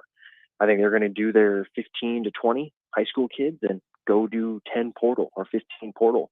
And I think you've already seen that, right? They've got 6 portal commits right now in addition to the 12 high school prospects. So I think it's just modern day college football. And I think with this high school class, it's one of those things where you look at the overall quality. It's better than what Kansas has had in recent years. You look at the kind of the average commit rating of the class. It's the best KU's had in as long as 24/7 Sports has been keeping track of those things. So I think it's a class overall that is good. It's not big, so it's not going to be high up in any sort of recruiting ranking. But in terms of talent, I think Kansas did a good job getting the right type of players that fit the scheme. Who is most likely to be the first member of this high school recruiting class to make an on-field impact? That's a really good question. I would say maybe someone like Jaden Ham at tight end. I think you look at that position room. He's going to enroll early, so he's going to be on campus in 2 weeks, and he's going to start lifting and start getting in the playbook and all those things. I think he's the type of guy that, maybe not as a freshman, but maybe as a redshirt freshman in, what would that be, 2024, I think he can make an impact because obviously next year you're probably looking at, Jared Casey and Trevor Cardell being the main 2 tight ends, but And after that, all of a sudden, you've got someone in Ham who is versatile, right? He can do everything you want a tight end to do. He can catch, he can block. And I think he's the type of guy Andy Kornick likes. On defense, I'd probably put Logan Brantley. You know, you're looking at him as at linebacker. He's got real natural size. I saw him during his visit at Kansas, right? He's probably 6'2", about 210 pounds. He looks like he's a super built guy. Played for a really successful high school program, Cherry Creek in Denver, where they win state titles like it's easy. And so I think he's the type of guy that is a winner, knows what it looks like to prepare correctly. And I think he's the type of guy that you'll probably see help on special teams early before maybe helping out at that Hawk linebacker spot later in his career. Trust me when I tell you, Michael, as a Colorado native of the Denver metro area, I know all about Cherry Creek. They were our big rival. Oh, yeah. Yeah, they were our big rival in high school. I went to Grandview. So I know all about Cherry Creek, and certainly anybody coming out of that program is going to be a player. Michael Swain joining us here from Fog.net, 24/7 Sports for Jayhawk Weekly, presented by 23rd Street Brewery. Kansas had an earlier quarterback commitment, Kason Wiseman, that ended up not matriculating to Lawrence. He's actually going to go to Colorado. He is signed on with Coach Prime and Prime University, a presentation of Coach Prime. But no quarterback then in this class. How much of a need is that? Is that something that might be addressed this year in the portal, or do you think Kansas can have a gap year when it comes to recruiting the position? Well, here's the thing that I think is super interesting when you look at quarterback, right? So you're losing Jason Bean, your scholarship quarterback, and I think you want to traditionally have 4 scholarship quarterbacks on your roster at all times. And so by losing Jason Bean, that means you've got Ethan Vasco, Ben Easters, and Jalen Daniels. You can feel good about those quarterbacks, right? But if all of a sudden you're talking about, okay, Jalen Daniels gets hurt next year, and then it's Ethan Vasco playing with Ben Easters as backup. Okay, well then if Vasco takes it, then it's Ben Easters, and who the heck is the backup? You know, you're looking at a walk-on being a guy that is next up in line. So I do think you need a quarterback, but the issue with going to the portal is who's going to sign up to go to Kansas where Jalen Daniels is the face of the program and he has 2 years of eligibility left, right? And then after that, you've got a guy in Ethan Vasco who the coaches really, really like, and by all accounts is going to be kind of the next guy up after Daniels. And so it's a tough situation to go try and get a portal guy. And so I think you have to go high school, and we'll have to see what the coaching staff decides to do. Lance Leipold was super non-committal when we asked him about it on National Signing Day. So it's one of those we'll have to wait and see. But I think Kansas does need to get a high school quarterback just to keep the pipeline going of having the 4 scholarship guys, because once you get into the game of getting 2 high school quarterbacks in a class, that's really challenging, especially in the era of the transfer portal, when you know one of those guys is not going to get the job. When they don't get the job, they're probably going to look somewhere else. You earlier mentioned the transfer portal. KU made another addition from the portal, and it's another addition coming from Minnesota. There's a strong Gopher to Jayhawk pipeline at present. Defensive end Austin Booker committed to Kansas on Thursday evening. And judging by the material I've looked at Fog.net, there's something to get excited about with this young man at defensive end. 100%. I think when you look at Austin Booker, you're looking at someone that's got the twitch in the athleticism of someone like Lonnie Phelps, and then you add on, 2 inches and take off some weight. I think he's that explosive of an athlete, and I think you look what PJ Fleck said about him, saying he's kind of a freak athlete, and he's someone that was dominating summer workouts. Was doing 40 times that are equivalent of a defensive back, while also being 6'6". 240 pounds, he's a guy that is just a freak athlete, a different type of defensive end that Kansas has on its roster. And he's the type of guy, too, with 3 years left that, hey, you're thinking, okay, this is a guy that, hey, maybe next year, right, get acclimated behind Lonnie Phelps, but then the year after that, all of a sudden, he could be a starter, a weak side defensive end spot. So I just look at this addition as being huge. And I think Gage Keys from Minnesota as well, the defensive tackle, I think he's equally as big just because you lose so many defensive tackles. And now it's important to have some guys coming in that fit what Jim Panagos, Brian Borland, and these coaches want to do. A couple more questions for Michael Swain of Fog.net and the 24/7 Sports Network. You can find him on Twitter at mswain247, joining us from Memphis in the Liberty Bowl here on 580 Sports Talk, Jayhawk Weekly, presented by 23rd Street Brewery of Lawrence. Real quick basketball thought for you, from you, Michael, as KU scraped by Harvard in their final game before the holiday break. They ended up winning by 14, but it was a competitive game throughout the night and not a great shooting night for Kansas, particularly from behind the arc. Is that, in your mind, becoming something of a red flag, or do you believe that a struggling shooting performance like that is much more of a one-off? Well, I think just modern day basketball, right? It's all about variance. And I think it's one of those reversed variance games where I think Kansas, for a few weeks now has been shooting the three really well, right? I think they've been as a team kind of in the 40s for a lot of these games. And I think traditionally you're going to see this Kansas team be kind of in that 38 range over the course of the season. Okay, that's totally understandable. I think that this is a game that you can kind of say, it's a game before Christmas. Players are probably like, man, it's cold. There's weather coming. Can I get out of here? And so it's just so hard to put any stock into a game like that. Now, if we're talking about, KU really struggling through the first 2 weeks of Big 12 play shooting the three ball, then yeah, sure. Then we're talking about an issue. But right now, hard to get concerned about it. All right, last one for you, Michael. You are on location. You are in Memphis. 4:30 kickoff tomorrow. The AutoZone Liberty Bowl. 6-6 Kansas. 6-6 Arkansas. Rather than pin you to a prediction right away, I want to ask it like this. If KU wins, what does it look like? What kind of game does it need to be for the Jayhawks to finish this season on a winning note and with a winning record? Well, I think they're going to have to keep Arkansas off balance just because the point of attack, I think Arkansas is so big and physical. I think they're going to have to force turnovers defensively, right? Force KJ Jefferson into an interception or force a fumble from one of the running backs. Got to stop the run.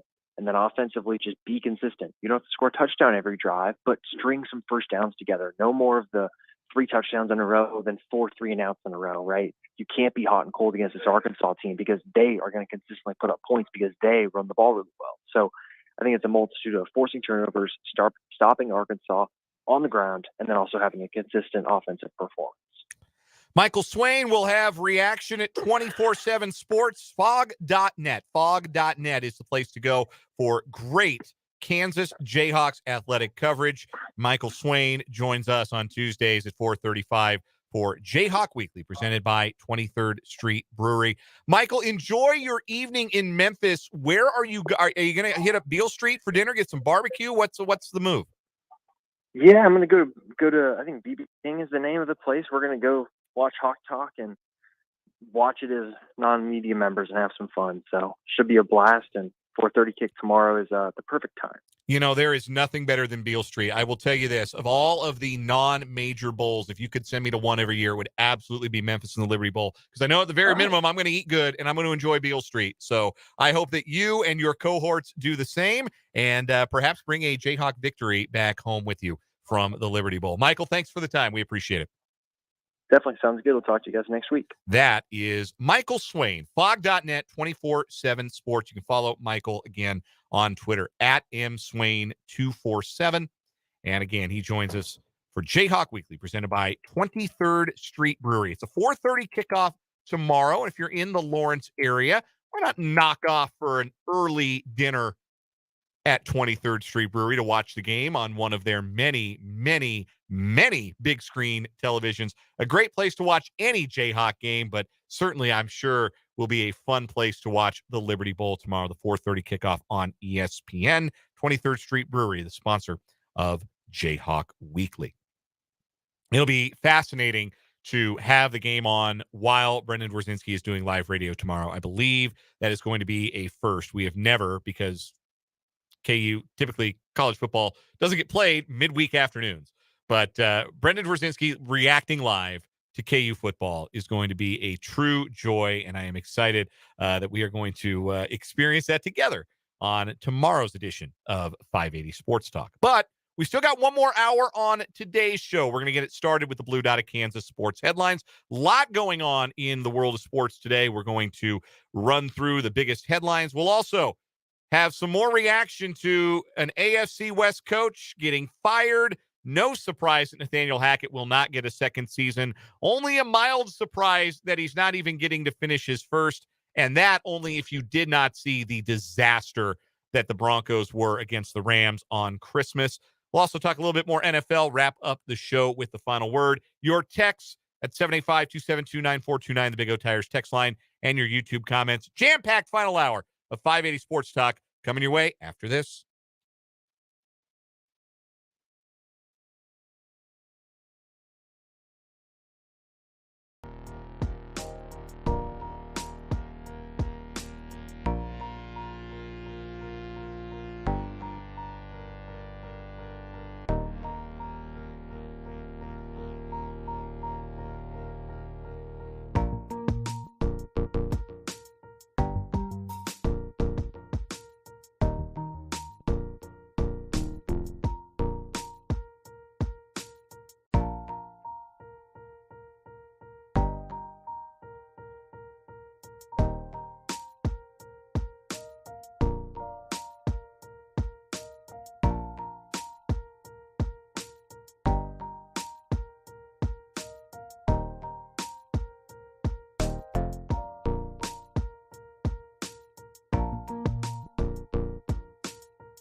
Let's get it. Third and final hour of 580 Sports Talk on this Tuesday.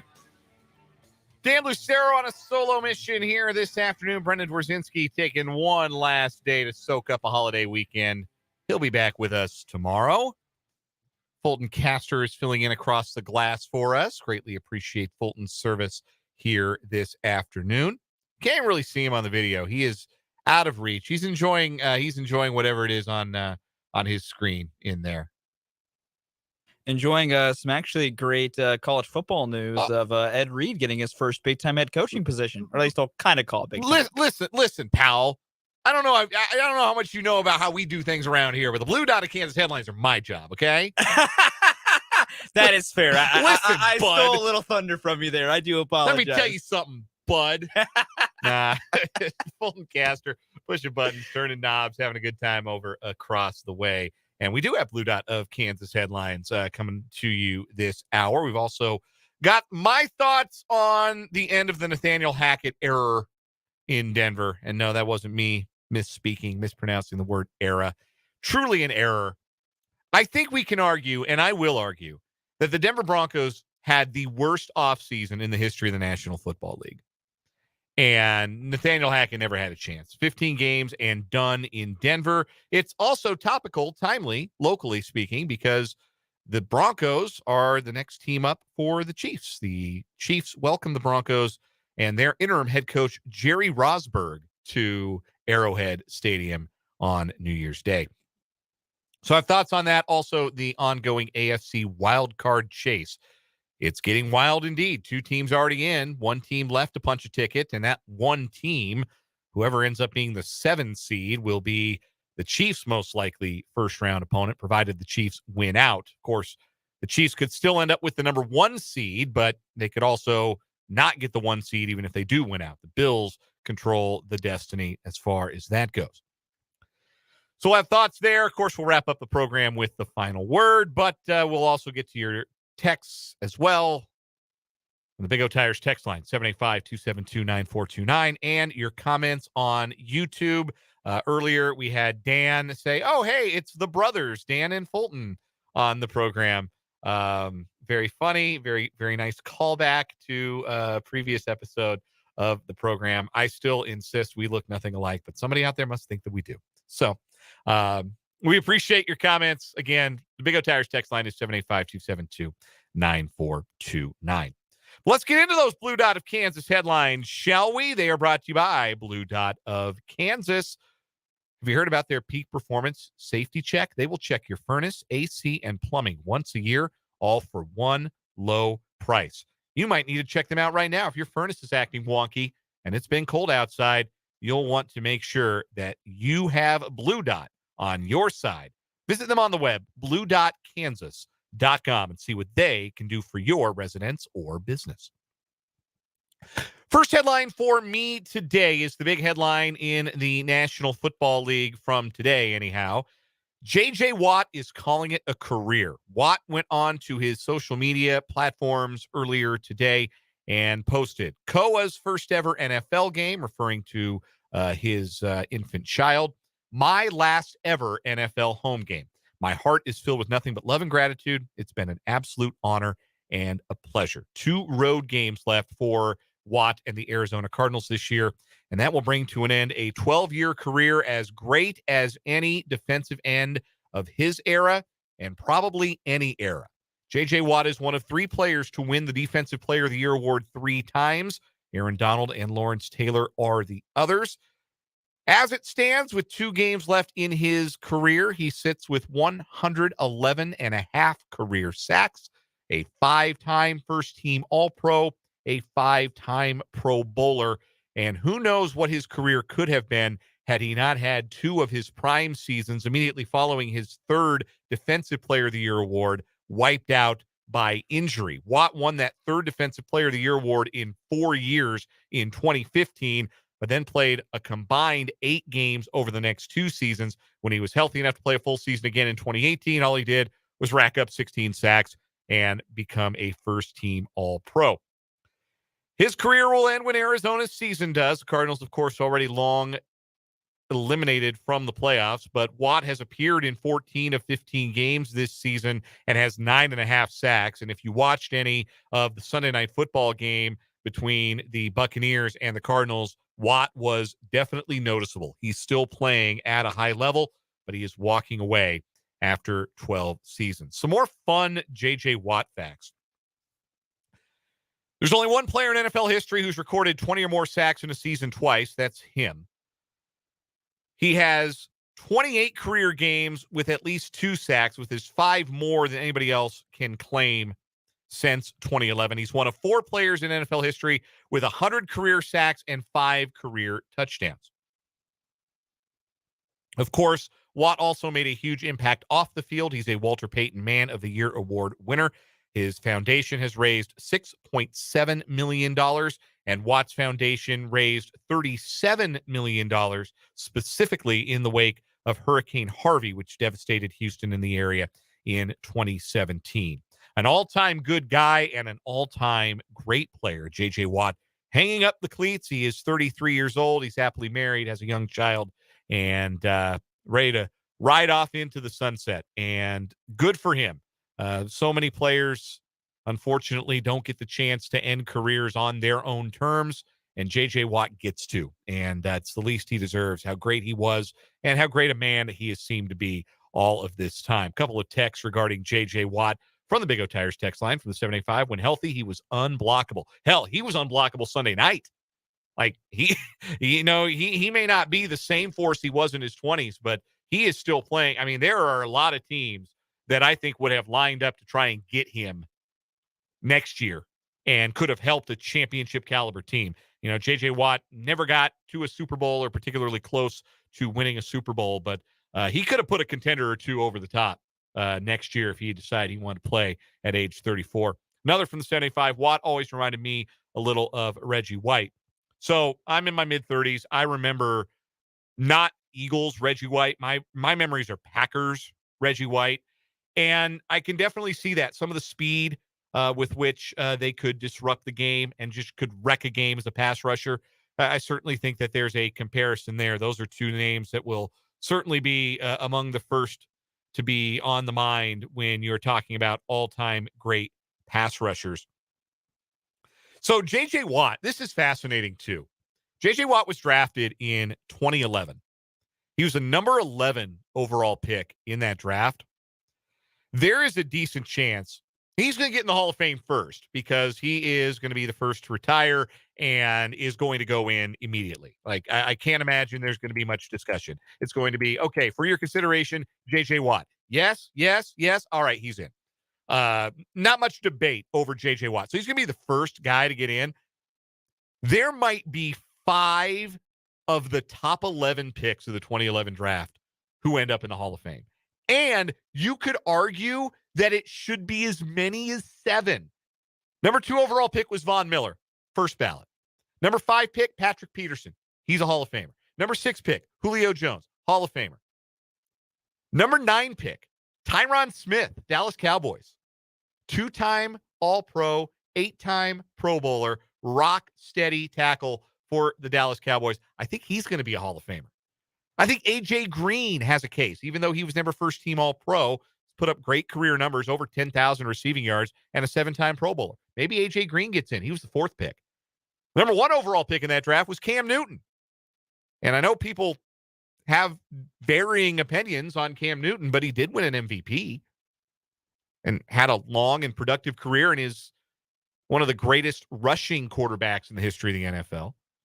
Like, you could really make a compelling argument for 7 of the top 11 picks in 2011. Like, I don't know that Cam Newton and A.J. Green will both get in.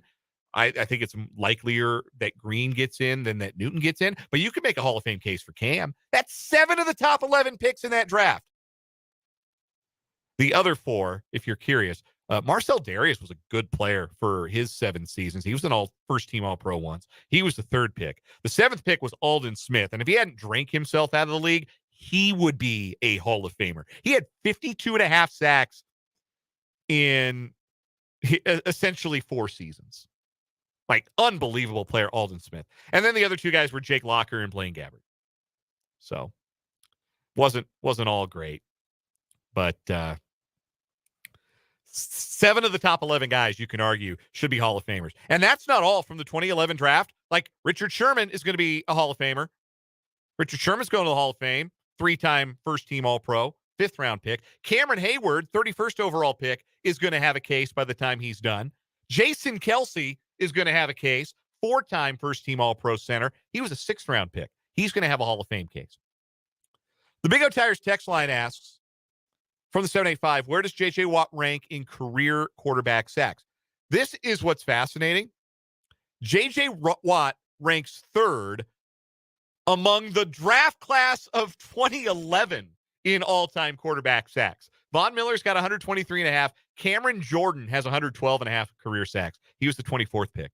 Then J.J. Watt, who has half a sack more than the 70th overall pick in that draft, Justin Houston, a name you're familiar with, I'm sure. Robert Quinn also had over 100 sacks.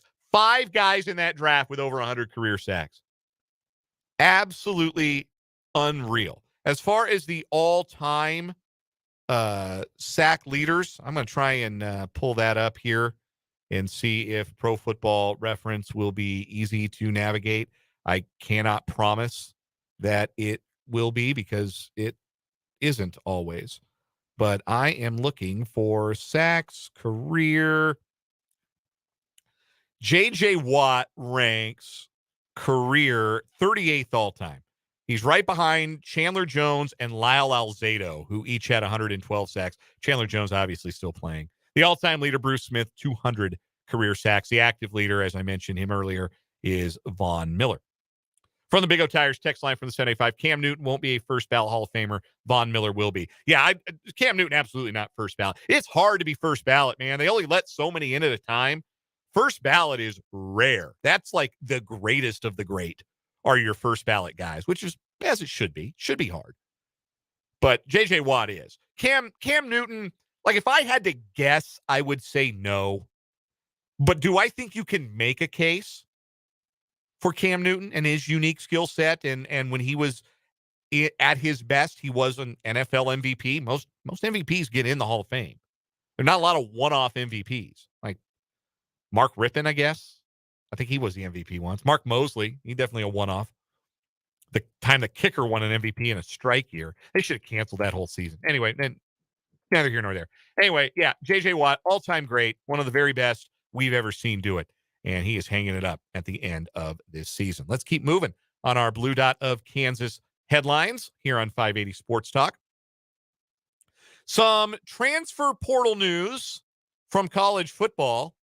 One of the biggest names to hit the transfer portal made that announcement today. Wake Forest quarterback Sam Hartman, who holds the ACC career record for touchdown passes, will leave Wake Forest and will be a grad transfer with 1 year of eligibility. Hartman threw for 110 touchdowns and 12,967 yards in his career at Wake Forest. He's second all-time in passing yards in the ACC behind only Phillip Rivers. The Demon Deacons were 27-18 in games that Hartman started over his 5 years. Again, this is Wake Forest football we're talking about. You don't exactly take success for granted at a place like that. And Sam Hartman not only made them winners, he made them must-see. He was a lot of fun to watch and has been a very exciting player over the course of his career. He is not a surefire draft prospect, which is why he has entered the transfer portal. 1 more year of eligibility. The reporting is that the likeliest landing spot for Hartman is Notre Dame. They lost their starting quarterback to the portal already. Drew Pines going to Arizona State. So Hartman, if he stays in school, will probably end up at South Bend, which is fascinating. He may not stay in school.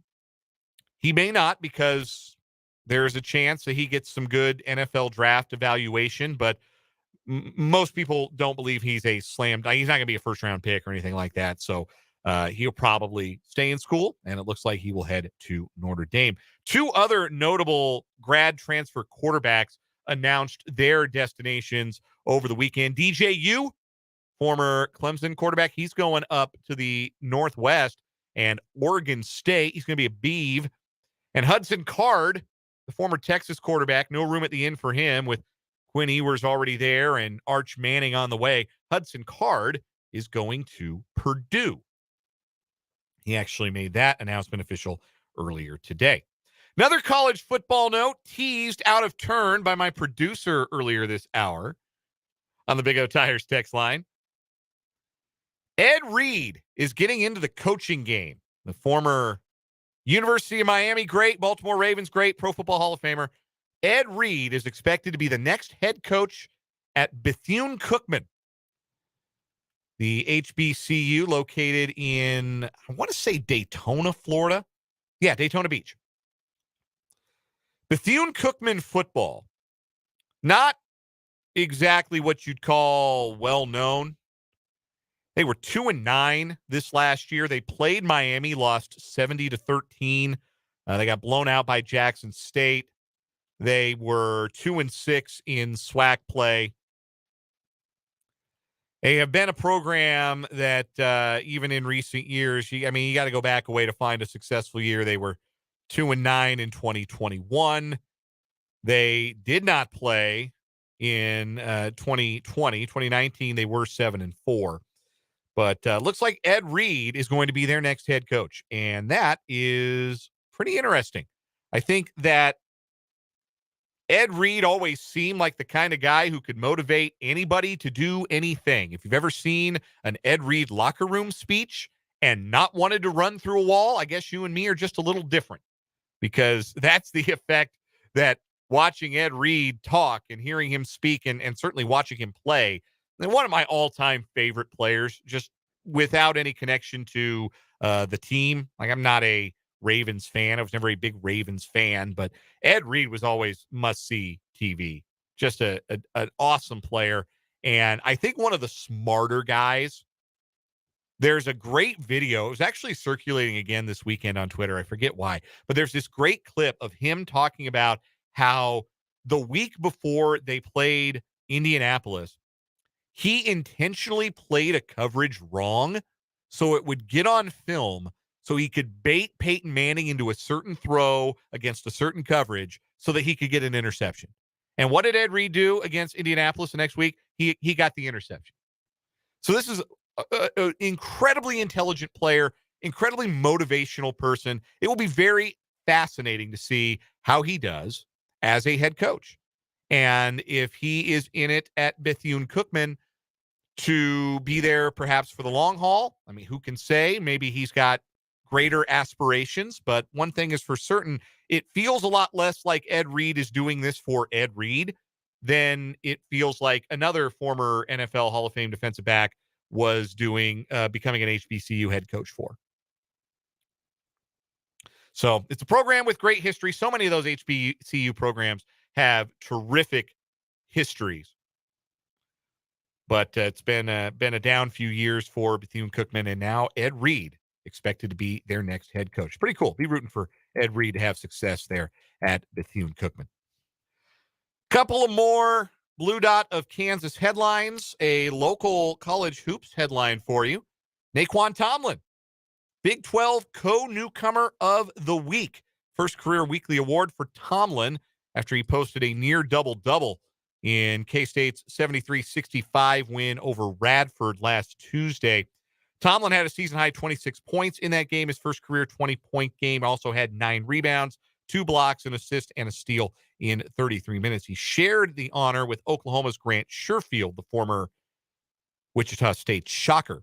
Keontae Johnson has won Newcomer of the Week twice, so that's 3 times now already this season that a Wildcat has claimed Big 12 Newcomer of the Week honors. It's co-Newcomer of the Week, Naquan Tomlin. And another K-State athletic note, they have a new volleyball head coach. It's Jason Mansfield, who spent the last 5 seasons as an assistant at Washington. He's been part of 7 NCAA Final Four and 1 national championship coaching staffs during stints at Washington and Stanford. Mansfield helped the Huskies at Washington advance to the Sweet 16 4 times and to the 2021 Final Four. So he is the next head coach of K-State volleyball. One last Blue Dot of Kansas headline. And I want to see how many listeners can relate to this experience or can relate to feeling a little bit melancholy, a little bit sad about this piece of sports-related news. Because if you do, you're probably around my age range. The East Bay catalog will no longer publish at the end of this calendar year. If you remember the East Bay catalog, used to get them every month. And East Bay was a essentially a place where you could buy sporting apparel, shoes, workout equipment, sport-specific material. You could buy, baseball gloves, baseball bats, footballs, cleats, track cleats. You could buy basketballs. And you could also get team gear. And that's what I loved best about the East Bay catalog. Because I would open up the East Bay catalog and I'd go right to all of the team gear. The team issued the T-shirts, the hats, the shorts, the jerseys, the jackets. And I'd just browse and I would dream. I mean, this is when I'm, 10, 11, 12 years old. I would just dream about being able to afford all the player jerseys I wanted. I wanted the Michael Vick Falcons jersey. I wanted the Randall Cunningham jersey. I wanted, they had the baseball jerseys, right? This is the late 90s. So I wanted the Sammy Sosa Cubs jersey. I wanted the basketball jerseys. I was a big Nuggets fan. The Nuggets were lousy in the late 90s when I'm, 11, 12, 13 years old. They stunk out loud. So we never had a player get their jersey. And it was a big deal when there was a Nick Van Exel jersey in the East Bay. I'm like, yeah, there's Nugget stuff in here. Yes. And then when they got good, when they drafted Carmelo, there was more Nuggets gear was the sample. Man, East Bay was it was like going to the mall. It was it was the best. I loved when the East Bay catalog, I would go get the mail and we had an East Bay catalog. I would set it aside and I would just rip through it and I'd shop in my head. And I'm sure I got many items as birthday gifts or Christmas gifts that started as something that I circled in the East Bay catalog and said, Mom, this is what I want. Dad, this is what I want. And it's going away. It's going away. The East Bay catalog will no longer publish at the end of 2022. One texter from the 785 says there should be a congressional investigation into this. I agree. I agree completely. I will miss it. I haven't gotten the catalog in a long time, right? But it's just one of those things, you say it out loud or you see the East Bay logo, the bubble letters, and it just triggers a very specific memory of, for me, when I was a kid and just wanting all the jerseys, all the hats, all the starter or Logo Athletic jackets. Remember Logo Athletic? Pro Player, Apex One. Yeah, that was my stuff. I loved it. Another text from the 785. Well, remember it. They got a lot of my money when the kids were spending their inheritance. I can imagine that. They got a lot of my money too, and I'm sure they got a lot of my parents' money back in the days. R.I.P. to the East Bay catalog. A very specific memory that youngsters today won't get to experience. Nowadays, you just go on the internet. But, man, when they used to mail it to you, when you used to get it and have it in your hands to look at, and that was the best. I'll miss the East Bay catalog. That does it for our 580 Sports Talk headlines presented by Blue Dot of Kansas. Again, you can check them out on the web, bluedotkansas.com. We're going to take a break here on 580 Sports Talk. When we come back, Nathaniel couldn't hack it. That's next on 580 Sports Talk.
5:33 on this edition of 580 Sports Talk.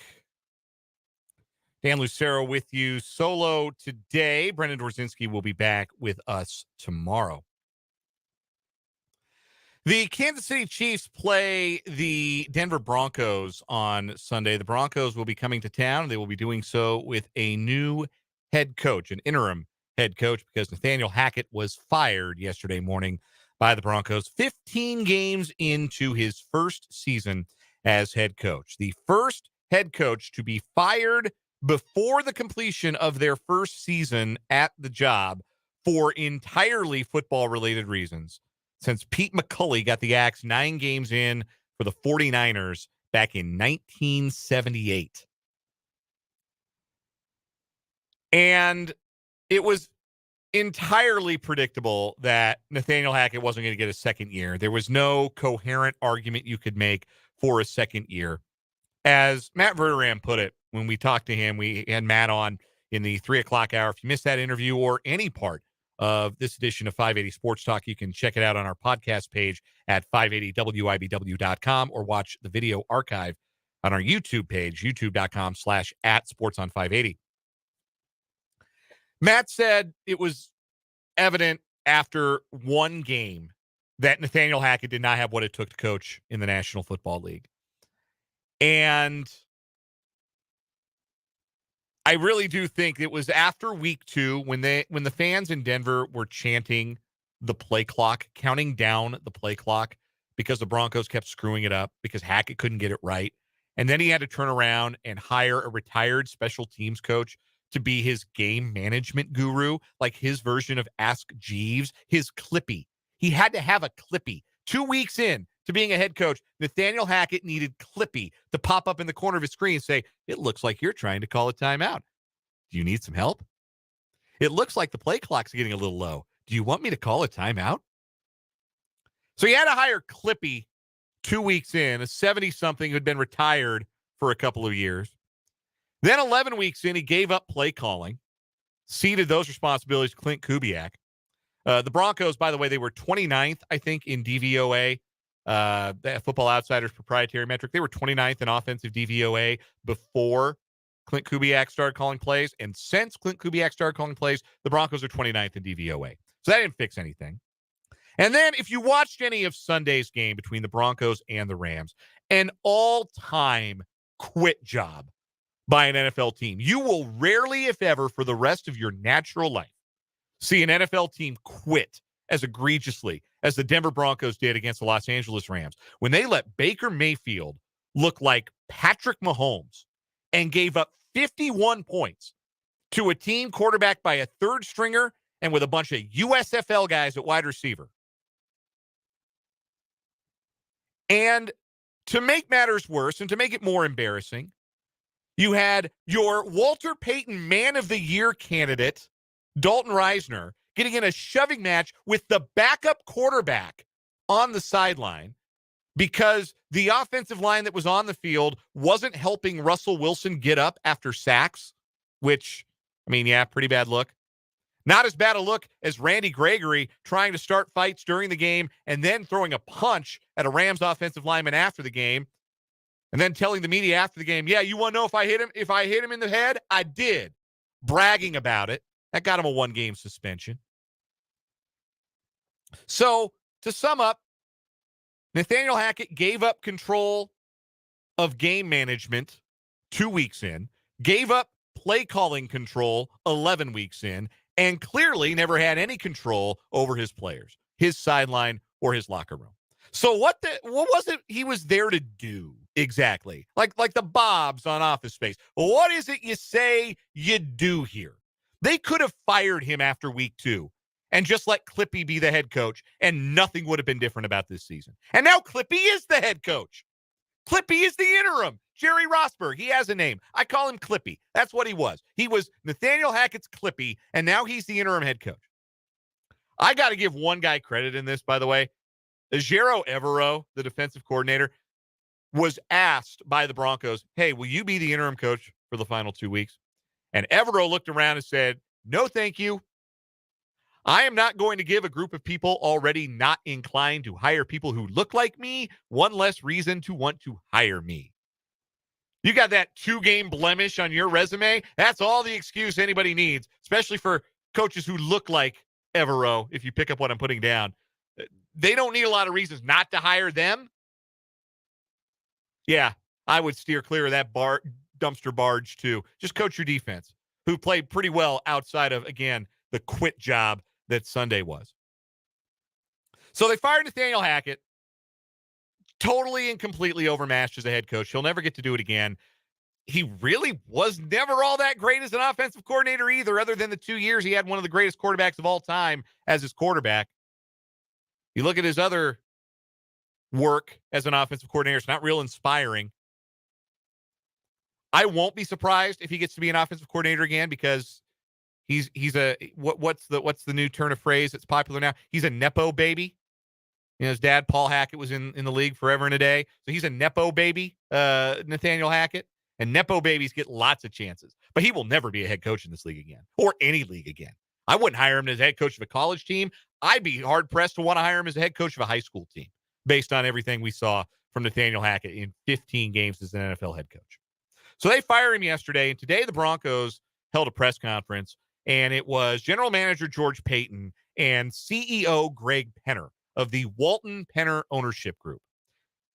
To sum up, the Waltons are the Waltons, like the capital W Walmart Waltons. That's where the money's coming from, right? Greg Penner married well. That is qualification number one for Greg Penner owning an NFL team. He married well. He married into money.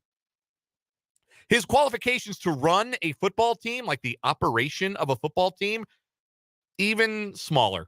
There's no football background for Greg Penner, but he did sit up there next to his general manager and just completely gelled him and say, the new head coach is going to report to me. I'm leading the coaching search along with George. And honestly, as little as I think of Greg Penner's football qualifications, why should George Paton be part of this coaching search? When you brick a hire as badly as Nathaniel Hackett, typically you don't get to make a second one. And it got me to thinking about George Paton, who has been the general manager of the Broncos for the last 2 seasons. And I firmly believe that he had the worst offseason that any general manager has ever had in the history of the National Football League this past offseason. Just to review, they hired Nathaniel Hackett to be their head coach. They did this for one reason and one reason only. They wanted Aaron Rodgers to be their quarterback. Aaron Rodgers, as you may have noticed, is not their quarterback. So what did George Paton do? Panic, because the Broncos are a franchise with a savior complex. They believe that they're the right coach or the right owner or the right quarterback away, and then they keep getting all those things wrong. They keep getting GM wrong. They keep getting head coach wrong. And they keep getting quarterback wrong. And boy, did they ever get quarterback wrong when they traded for Russell Wilson. They traded the farm for Russell Wilson, and it looks like Seattle has sold him a lemon, because Russell Wilson was horrendous on Sunday afternoon. And it gets harder and harder to see a future in which Russell Wilson bounces back to being the kind of quarterback worthy of a $245 million contract, which, by the way, George Paton offered Russell Wilson without ever seeing the guy play a down for his team. How different does the Broncos' future look today if you could say, well, boy, it didn't work out for Russell Wilson, but at least he's only got one more year in his contract. At least he's only got one more year on his deal. Yeah, they traded a lot for him, and it didn't work out, but at least they can get out from under that deal. They can't get out from under the Russell Wilson deal without an onerous cap hit for another 3 years. They're stuck with him. Oh, and while George Paton was at it, he also gave Randy Gregory, who is a total disgrace, 5 years and $75 million. They're stuck with him next year in his $22 million cap hit. Randy Gregory, great when he's on the field, which he never is. And he also makes terrible decisions, like trying to throw punches at opposing players with their helmets on. So those were the big decisions for George Paton in this last offseason. Hired the wrong coach, traded the farm for the wrong quarterback, gave him a completely untenable contract, and then your other big acquisition for the defense was Randy Gregory, who never is on the field. Like that is maybe I believe it's the worst offseason any general manager has ever had in the history of the league. How does he keep his job? It sure doesn't feel like he's going to. It sure feels like they'll hand him his walking papers next.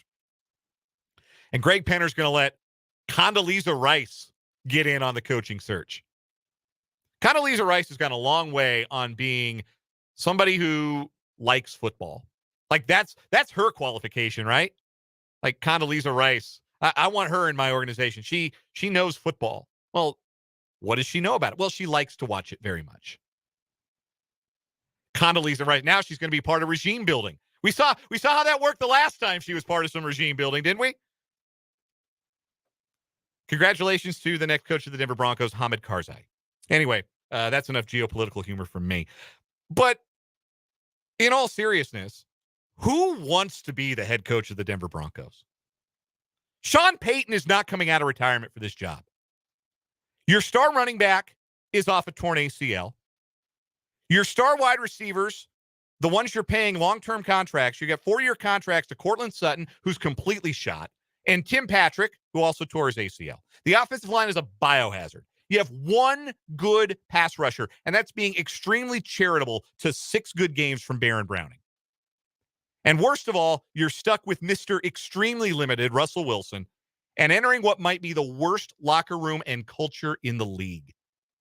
Because it's very obvious, like body language will tell you so much. When you watch the Broncos, they hate playing with each other. But mostly, they hate playing with their quarterback. The wide receivers do anyway. And if it's any indication, your lineman won't go and pick you up off the ground after you get sacked. That doesn't suggest to me that the linemen are real fond of Mr. Extremely Limited either. I hate this for Russell Wilson, who will always be one of my favorite players in the history of the NFL.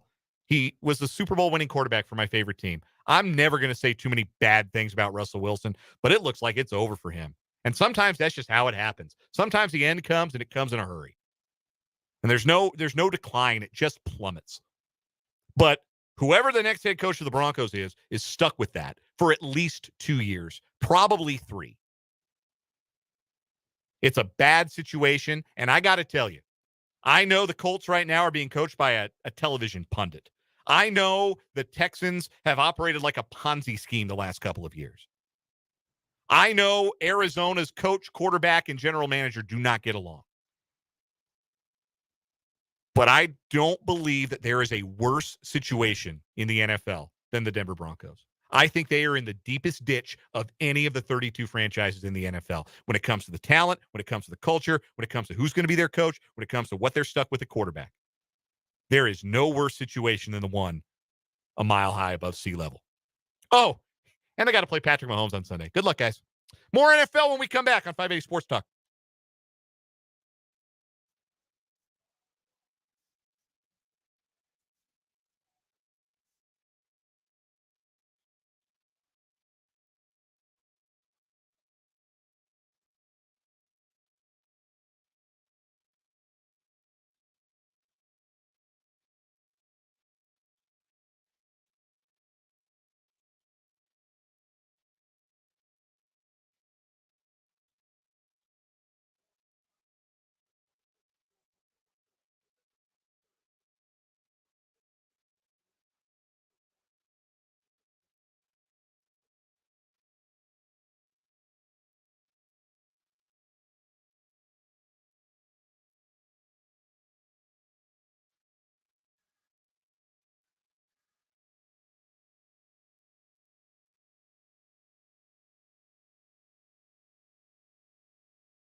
Round and third, heading for home on this edition of 580 Sports Talk. Got a final word coming up next. Couple of texts from the Big O Tires text lines. We were talking about the disaster Russ situation in Denver. Pun absolutely intended. From the 785, Russ will always be weird and is one of the worst leaders in the NFL. I'm going to dispute half of that. Yeah, he is definitely a weird guy. There's a lot of stuff that it feels like he is doing for the camera, like for the benefit of his image. Yeah, 100%. But when he was playing well, he was a great leader because he was inspiring. He would inspire you with the things that he could do, the rabbits he could pull out of a hat, the fact that a play was never dead because he could scramble out of pressure and he could hit somebody down the field, or he'd run for 16 yards on 3rd and 15 and keep a drive alive.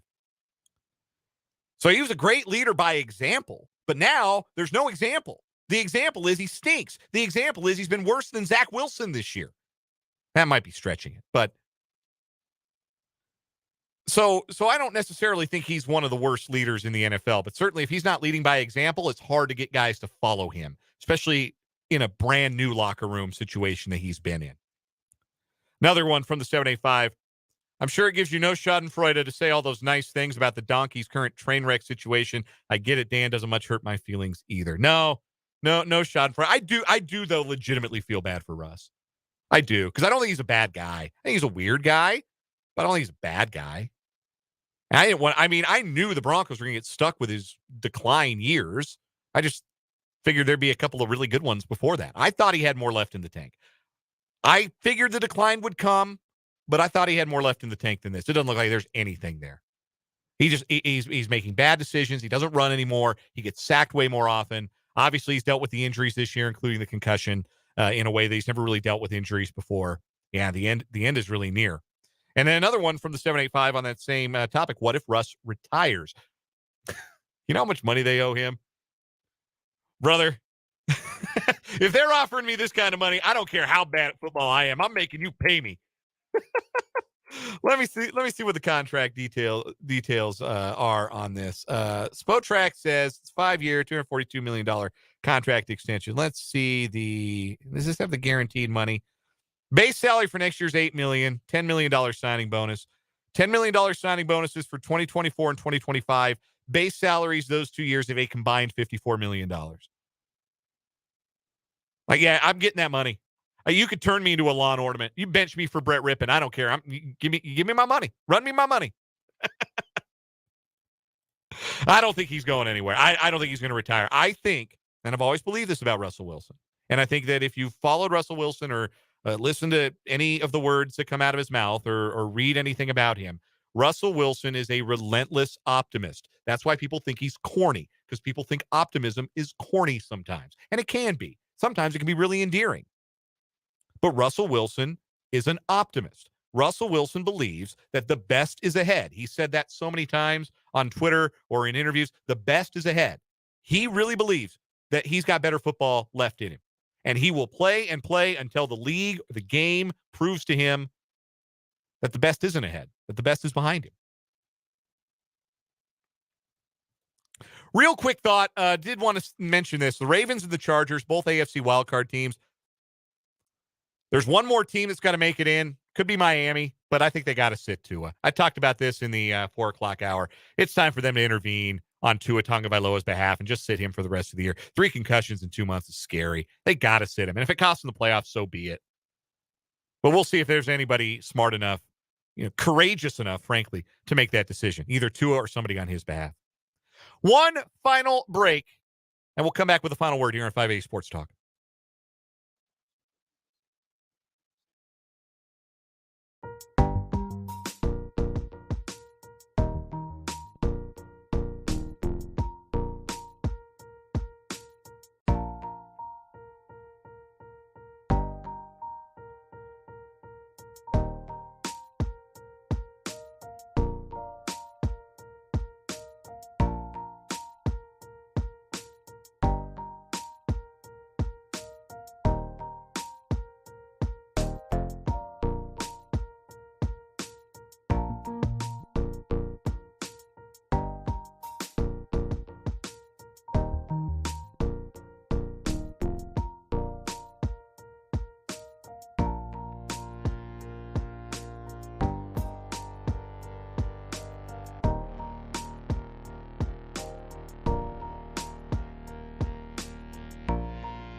nothing.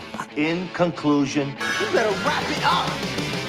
Wrapping up this Tuesday edition of 580 Sports Talk, our thanks again to Matt Verderam and Michael Swain for joining us earlier. Our thanks to both Kyle Manthe and Fulton Caster for filling in across the glass. Brendan will be back tomorrow to join me. And, of course, a great thanks to all of you for tuning in. Final word from me. The Chiefs team I saw on Saturday against the Seahawks was a Chiefs team that can win a Super Bowl. And I say that for two reasons. Number one, they were the aggressors defensively. They were physical. They were aggressive. They played intelligently. They tackled well. They limited the penalties and limited the mistakes they got after the quarterback. It was as good a defensive performance as I think we've seen from them all year. And then offensively, they didn't turn the ball over. And I honestly think that's it for the Chiefs. I think that's the secret sauce. If they win the turnover battle against everybody they play the rest of the way, I don't think they're going to lose another game the rest of the way. And that includes the one they play in February.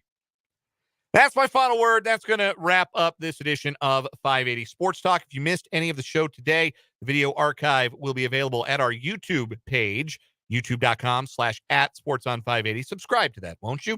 You can also listen to the podcast on our website. If you just want to hear me and not watch my lips move, you can find the podcast on our website, 580wibw.com. Brendan Dworzinski will be back to join me tomorrow. We'll have plenty more to talk about, including the first day of our What Is Wrong With You Tournament of Champions. For our producers today, Kyle and Fulton, I'm Dan Lucero. This has been 580 Sports Talk. For everything your business needs to make this year your year,